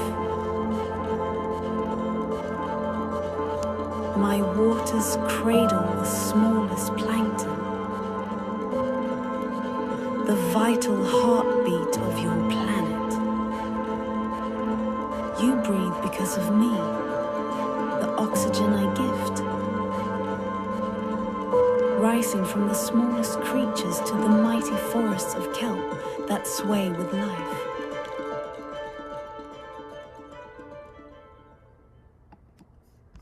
Thank you. Beautiful. Yeah, so that's very important for us to recognize as a species, right? That our very breath of the air that we breathe, the oxygen, the life-giving essence, is all part of an ecosystem. One thing which I'd like to bring up, which wasn't originally part of my theme, I'm going to bring it up now, was mentioning how we have this perhaps sort of cosmic divination occurring now in the geopolitical world. I'm confident, and I mean 100% confident, that part of what's happening, part of the craziness, the insanity that we're now seeing, is that the world is trying to bring our inner hidden selves forward. We get a chance to see the graft, the corruption, the craziness, the addiction we have to our media streams and other things, all in full vision. And the question is, are we going to be aware enough of the situation to understand how we're being manipulated, modified, panicked, whatever we're trying to be done, or are we going to be able to maintain a calm, measured outlook and try to share that with other people that are in a sphere of friends and colleagues? I'm going personally, I'm involved with the latter aspects of this movement to help become further self-aware and become have further understanding behind, even though it seems to be chaotic and perhaps challenging in the external world at this point in time, that really it's an opportunity for us to evolve. And we are, or perhaps not evolve, but it's an opportunity to evolve. And I think that's an important thing for us to understand. And in other aspects of what we've got here, we've got there we go.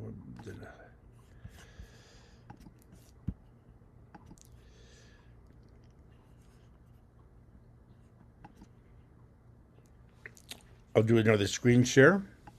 Okey-doke. Move this aside.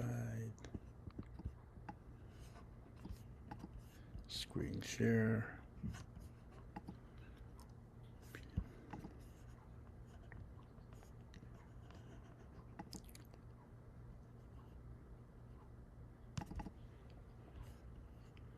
Can you see that?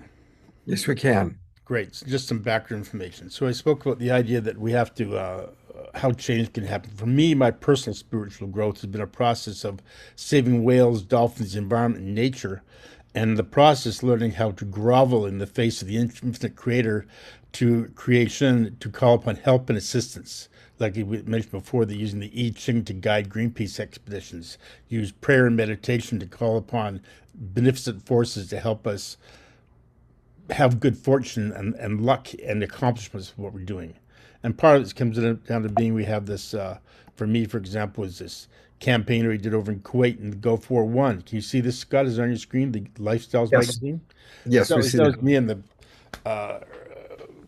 Gulf War I, 1991, putting out oil fires in Kuwait, rescuing oil-soaked seabirds, covering National Geographic magazine, etc. And and then helping save the whales on the right side in front of Russian harpoon ships, factory ships, that sort of thing with Greenpeace. A lot of these things were done independently with different TV crews financing them. I did a lot of projects once. I spent my first 7 years with Greenpeace doing independent TV and film production, sometimes with the help of people like Ted Turner, right, with his documentary capability. Helping save the baby white harp seals for the same purpose. The beautiful white harp seals, the lambs of the ocean, shall we say, that need to be protected from sealers' clubs. That was a campaign which I directed very extensively and was seen by hundreds of millions of people, billions of people around the world, and it eventually resulted in the seals being largely protected. But of course, the continuous onslaught upon our ocean continues. We still have got, I was involved heavily with a movie called The Cove. It picked up the Academy Award in 2010 for Best Documentary about dolphins being killed. Helping rescue sperm whales on the coast of Oregon back in the folly of my youth. Helping rescue whales and try to put them up to sea to save them from being killed on land. And of course, running rubber boats in front of harpoon ships. sort of universal image there that happened that was launched hundreds of millions of direct mail pieces on behalf of Greenpeace and the Save the Whales movement. I bring these topics up partially because for me, I found that by stretching ourselves, whatever the stretch we can go into, we stretch ourselves beyond our capabilities sometimes. We stretch ourselves inside to our inner thoughts, to our inner fears, our inner anxieties. We can accomplish much more. Not necessarily like I do here in these external campaigns of life and death, near misses and media campaigns, but just personally, I'm confident that when we were throwing the I Ching upon with Greenpeace and doing other things, that it was our fears and our doubts and our anxieties inside of ourselves that we're willing to confront and willing to bear back our human soul, our spirit, open up ourselves to the idea there can be infinite help in the invisible realms that could allow it to come through. And that's something which our species needs now, all of us needs now to make a difference, to make that happen. Because if we just idly go by and get ourselves being brainwashed by, 3-minute attention spans, whatever the latest media stream is that's coming at us, and we aren't questioning the sources of what's happening, what our own thoughts are, how we're being led with anxiety and fear and doubt, if we just allow ourselves to go along the pathway, realistically, from what I can tell, the universe, we're really... Whoops. I have a feeling we just lost Michael. We did. Well, He's not there. yeah. All right. Well, what I want to do is, again, encourage everybody, please join us this Friday night at 7 p.m. I know that we had 41 people for Sally Cox, and that really was a wonderful event. It was great. And this is going to be very similar. And I'll make sure that Michael's got his technology together for his presentation. So He's just coming back in now. Yeah, he's back. great. Yeah, I see that. I'll go to you in a moment, Michael. But just while we're on it, please join Michael and myself this Friday night, August 7th. And by the way, it says 6 p.m. there, and I just realized it's actually at 7 p.m. So it's at 7 p.m. I'll have to redo that poster. But join us Friday night at 7 p.m. And please use the link that I've been putting into the chat box. I'm going to put it in one more time. And I really hope that all of you will be there. It's going to be a great program. We'll work with Michael, make sure that he's got all of his slides and his videos and his technology fully together. And Michael, we lost you there for a moment. And I'm looking for you so I can bring you back on. I saw him come into the Zoom room. Oh, there he is. Hey, Michael. There we go. Back on it again. All right. All good fun. Yeah. So I think for people that have a sense of the invisible, a sense of the magic, I think it's extremely important for that to be maintained in this day and age because it's being consciously driven away from us. The fact that we are being put into programmed areas of fear and anxiety and doubt, concerned about our geopolitical situations, watching the drums of war beat around the world, and we can be overwhelmed by these situations unless we are focused, mentally calm, and have alliance with communities, which one of the reasons this gathering that Scott organizes is so important because it allows the tribal people to maintain connection. That's part of the challenges we presently face in this day and age. And if we do not do that, if we just let ourselves be led astray and along with this path, this floating path of media stream and anxiety and fear, we will not be capable of really making the massive changes that we need to have happen and the beautiful legacies that we can leave behind for other people, for future generations. That's part of this discussion that's happening. And also we'll be touching upon, again, on the event on Friday, a bit of the metaphysical world with not just I Ching and looking for the sky for rainbows gives divination, but also the fact we could use different types of dance and song in Greenpeace era and the early Greenpeace years and other things to help bring about change, help bring us good fortune, bring about mental focus. And I think that's an important thing for us to understand too. We need to have all these attributes at this point in time, which is one of the reasons we have a discussion here on Friday on that topic, and wrap around the fact that we need to protect the oceans, protect the whales, the dolphins, protect fisheries, love our air, love our oxygen, but also instill inside of ourselves and emerge inside of ourselves a beautiful way to make the world a better place by changing ourselves inside and becoming more empowered. Beautiful. Michael, thank you so much for giving us a little bit of a taste of your history. I'm going to keep it to this because I really want people to come on Friday. So this is a homeopathic dose of Michael Bailey, and you're going to get the full course on Friday night, 7 o'clock Pacific time. And yes, I know that for people on the East Coast, that's a little bit late. So we will record it, and everybody who pays their $5 and registers will get a copy of the recording. And I hope that all of you will contribute. That $5 means a lot. It goes a long way and helps Michael to do the great work that he's doing. And Michael, thank you so much. And I will see you when the show is over upstairs here in Tiburon. Thank you. Thank you, one and all. Look forward to seeing you online Friday or in person. All right. All right. Well, it's going to be a really wonderful evening, and I do hope that some of you can join us in person, and I definitely hope that all of you will be with us online Friday night. And a lot of people are showing appreciation for you right now, Michael. Take a look at the chat box.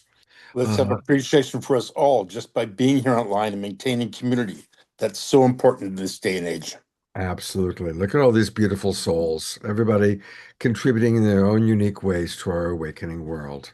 And one of the people who contributes every week at this time is our beloved Diara, who is going to lead our weekly prayer time. Thank you, Scott. And when you said all the beautiful souls, I could just feel that. And this show has been amazing. I wondered why I wore a red shirt tonight. And I found this background as we were playing in the roses, and just so touched by everything tonight. I've been taking notes since the very beginning when Abigail came on, and I'll just read through my notes and recreate and then do our prayers. So like Abigail reminded us to bless the ancestors of the land as we know them. I'm on the land of the Umpqua, as well as many other sacred tribes.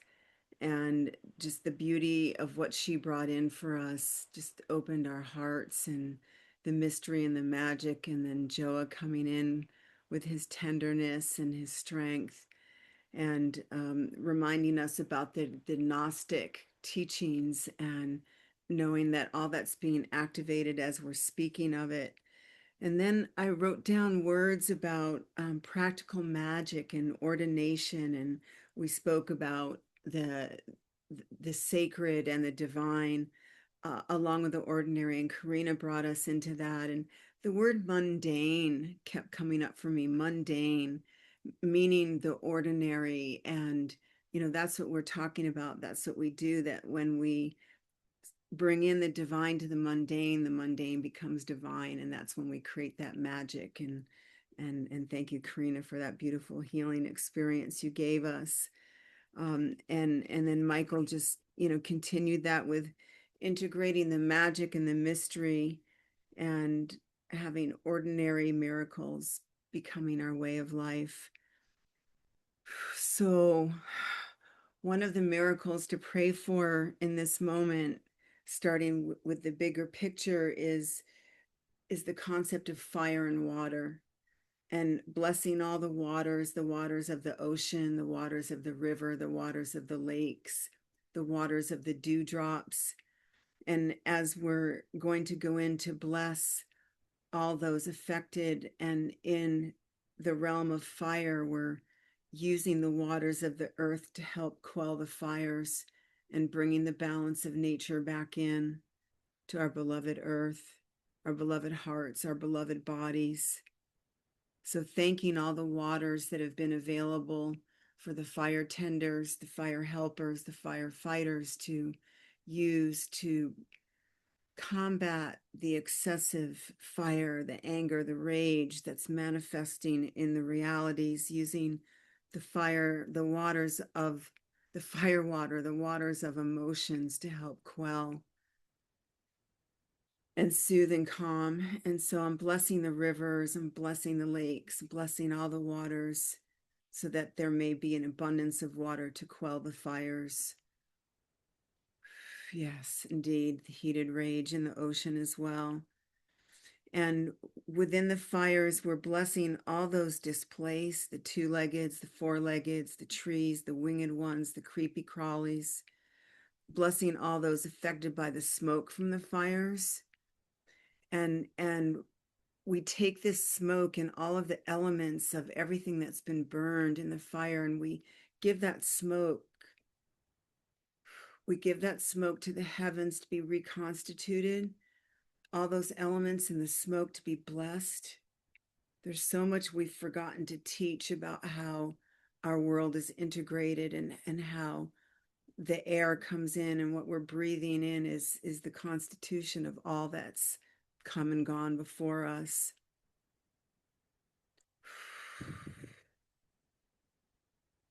And thanking the firefighters, and one of the needs that they have is shoes. If anyone has any funds to donate locally, sometimes we'll go in and we'll pay forward in the shoe department of these big stores. So when the firefighters come in, they have new shoes that have been paid for, because as you can imagine, the soles get burned through so quickly.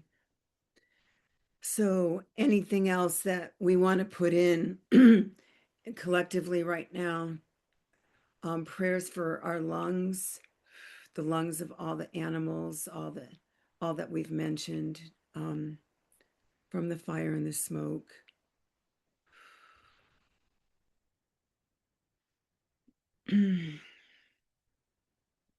This is really big. I'm feeling a lot of energy around this before I move down the list.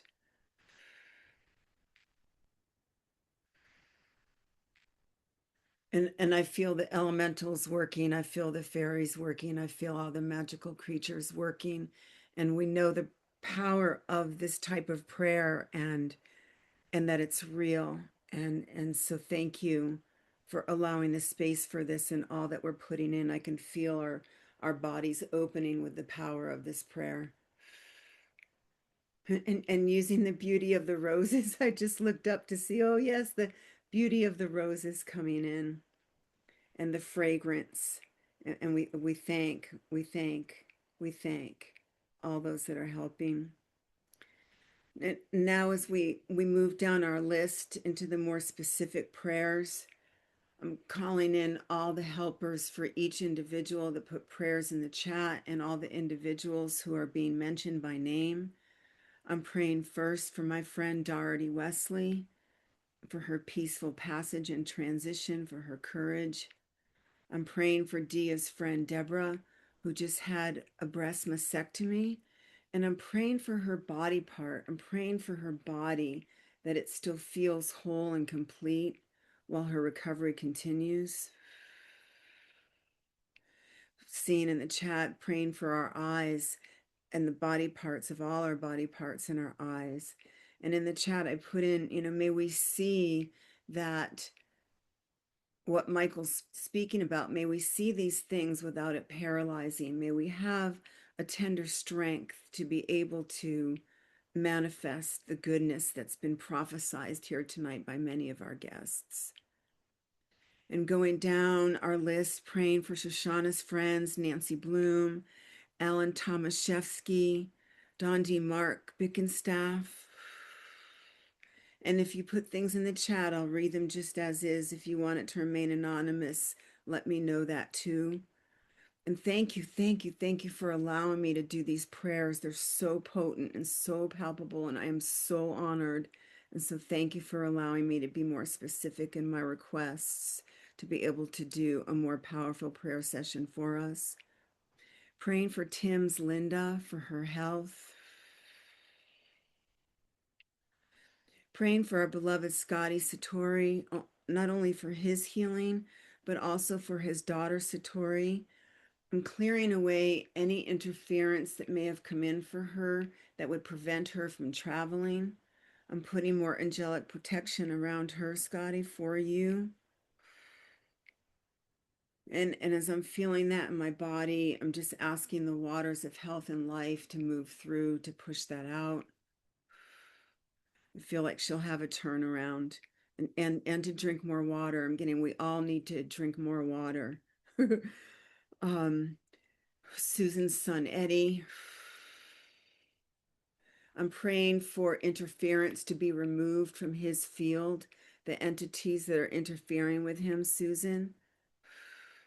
And I see fighters coming in, praying for him, helping him fight that fight of affliction.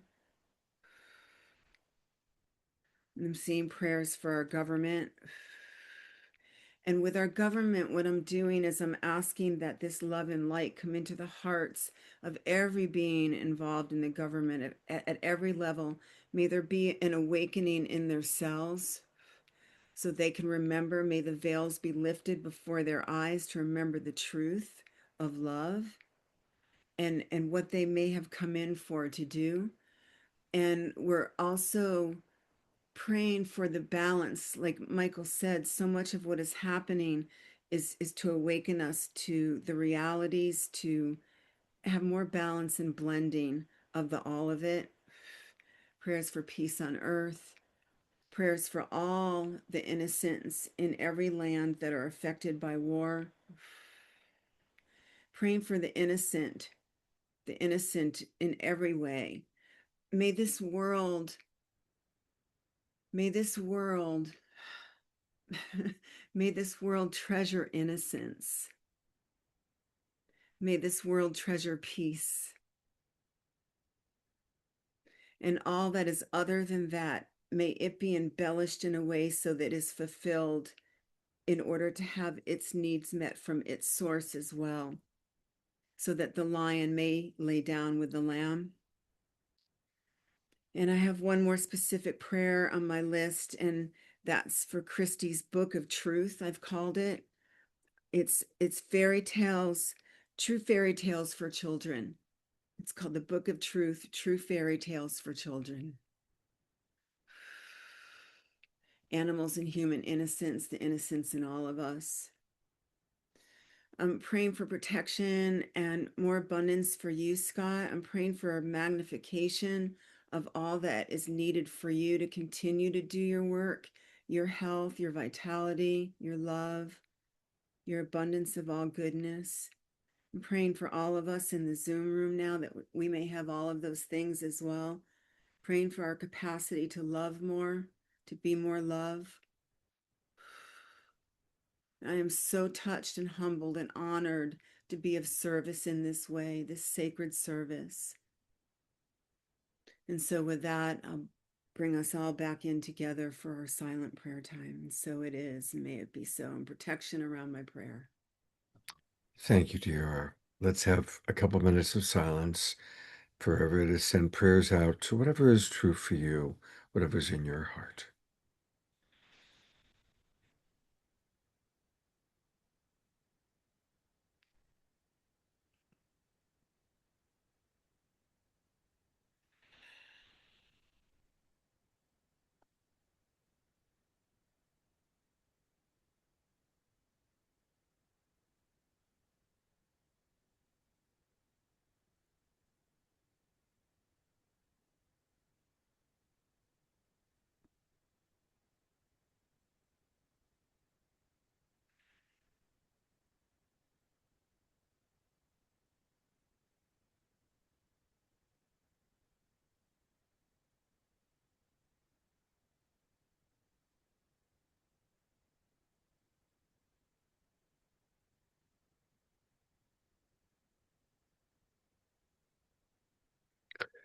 Prayers for people to forgive and seek to understand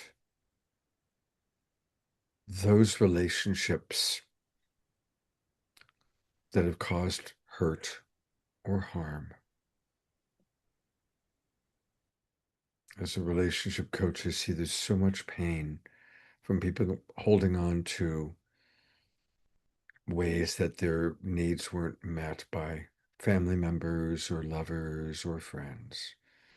May we all forgive just as we wish to be forgiven. May we all drop into mutual understanding. Remember that everyone is always doing the best that they can in every moment, given their unique set of circumstances, hardships, indoctrination, beliefs. Remembering that compassion and empathy are the tools that help us to truly create a global peace tribe.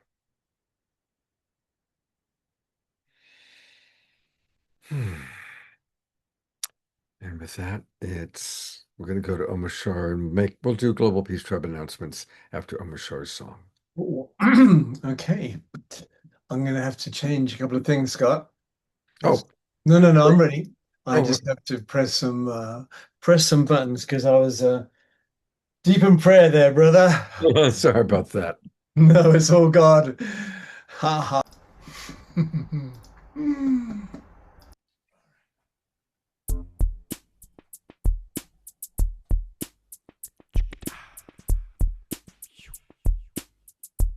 Oh, hang on. I knew this would happen. Get down. 2, 3, 4.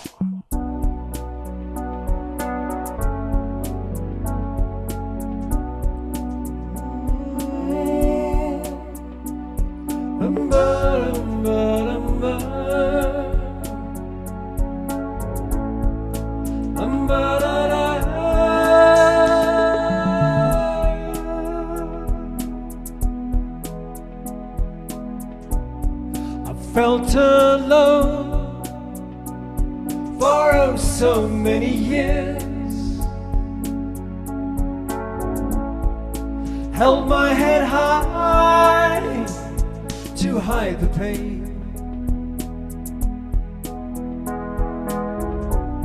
Nowhere to turn, so to myself again. My heart to the mother. I am one with all feeling, and one with all love, one with all healing, and one with all feeling, and one with all love, one with all healing, and one with all. Go, Eleanor. The time has come to wake my sleepy head and peel back the sheets of illusion.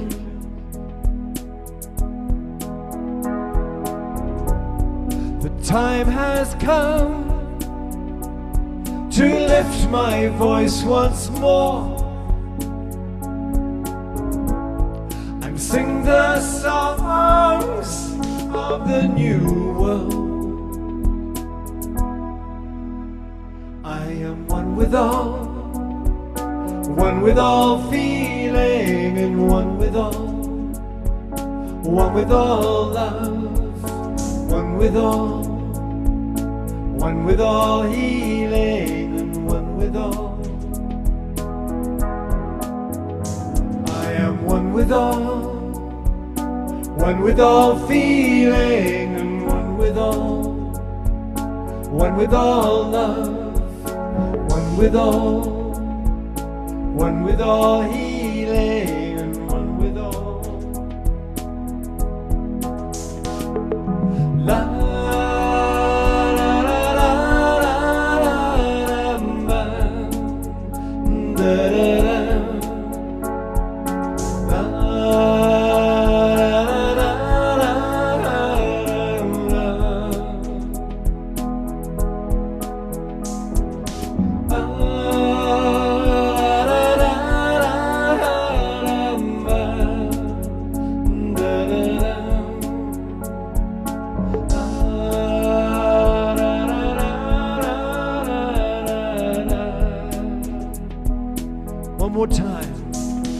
We are one with all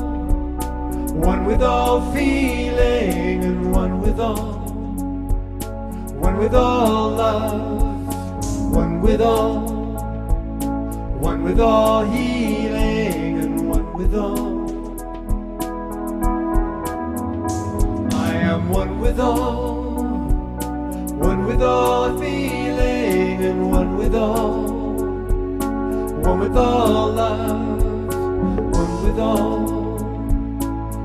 all healing, and one with all love.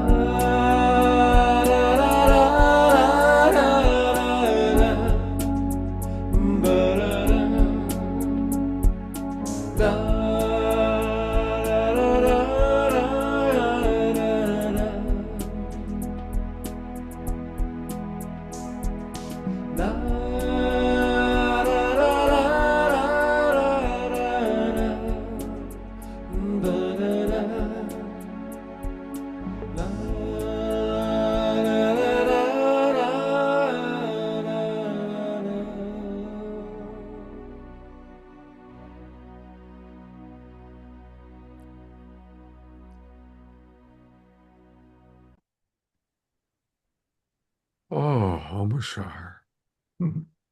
That was just exquisite. Did you sing it at a slower pace this time? No, it's I've been, all of my songs were written. I mean, I don't, I write them down like Bob Dylan, right? Goddess of music comes through me, but I've jazzed them all up to fit different genres, and I've been stripping them all back to their simple original writing. It's just a song, a melody, a keyboard, and a simple beat. And that's pretty much what I did with this. I was playing it today and I thought, that's a beautiful song. How about slowing it down, as you said, and just putting a little simple blippy beat behind it. And there, I felt it so deeply. And it was one of those ones I pulled out of the basket for tonight. So, Yeah, I felt it more deeply today than ever before. And so that's why I was wondering what was different about it. but also I think, Scott, we are deepening, and all of these songs have been written right from the heart of all creation. And people don't always listen to the songs when they're playing because it's just oh, that's nice. But as we're deepening, we're listening to each other more. And tonight the content, holy smoke, we're just going deeper, and yeah, soul mining, I call it. Beautiful, beautiful. It's gorgeous. And I would love for you to share, you've got something for our audience to know about. I do. Give me a moment. Let's see if I can actually do this without messing it up. Share screen. Files. Okay, there we go. Okay, you can see that, right? We can. And there's a good-looking guy. There's a good-looking guy with a little O and a masher after that. I know that was made for me, and they said, "How would you like it changed?" And I said, "Well, perhaps make the O bigger," but it never happened. So whatever, I surrender. But this weekend, this Lions Gate weekend, starting in Australia, which is on our 7th, because their 8th is they're ahead of time. They're already in the future. There's a global peace activation wave happening all around the world, starting sometime midday on the 7th here, which is midnight on the 8th, Lionsgate in Australia. And it's an amazing thing. And John Raymer and Summer Raymer and Ben Bowler and Unity Earth and a whole bunch of people are involved in it. But you can go to, I will put it in the chat when I've got rid of this screen here. But for those watching on YouTube and Facebook, if you put in your browser gpa.intruth.io, gpa.intruth.io, that gives you the access to the stream that's happening all 24 hours, all out of the Pitch Hub in Canada. Our friend up there, Peter Young and Delan, who are putting the technology together for it. So I will be tuning in sometime, but on Friday at 5 p.m. Mountain Time, so it doesn't mess with your presentation with Michael, I play a 20-minute set, and on Saturday at about 10:45 Pacific, I play a set as well. And so you can go into that link, gpa.intruth.io, and it'll have a live stream there. And then you can watch anytime, 24 hours. There's about 20 different nodes around the world as we pass this piece activation around the world. So I'm going to stop the share. That's good. And I'm going to put in the chat box here exactly what I was just rambling on about. Ramble on. That's Led Zeppelin. Led Zeppelin. That's right. That's I right. know. I actually saw them just before they ixnayed. I was a little boy. I was about 2 years young. I also saw them. I saw them at the Inglewood Forum in Los Angeles. Wow. Yeah, yeah. They were loud and long. They played a long, long set, which was great. Yeah. Yes, and especially is when you're otherwise imbibed. So it works. Oh, I have no idea what you mean. Me neither. Omashar, thank you so much. Let's all catch Omashar and all of our colleagues and friends in this beautiful event they've put together that he just told us about. Let's all register and link. And I'm going to keep my announcement short and sweet. Of course, please join us Friday night for the Michael Bailey event. And then Saturday, August 8th, it's Lionsgate. And we are reestablishing a monthly collaboration with Neil Gar, Alan Steinfeld, and Portal to Ascension. And Omashar's favorite guys, AJ and Thomas, will be with us. It is a Nana Kasha. What do you know? What's her gift? I don't know. Because for some reason, I used to play music and travel around the world with a group called the Melchizedek Method. And she was in the audience, and she said, "Hi, I'm Sharon. Don't you remember me?" So I was just wanting some clues there, so I can go not be so dumb when I speak with her. Yeah, she's new to me as well. So, but I'll send you what I have that Neil has sent me about her. So I'll pass that on to you. Anyway, we have quite the week ahead with what Omashar and our friends with Unity Earth are doing on Friday into Saturday and the Lionsgate.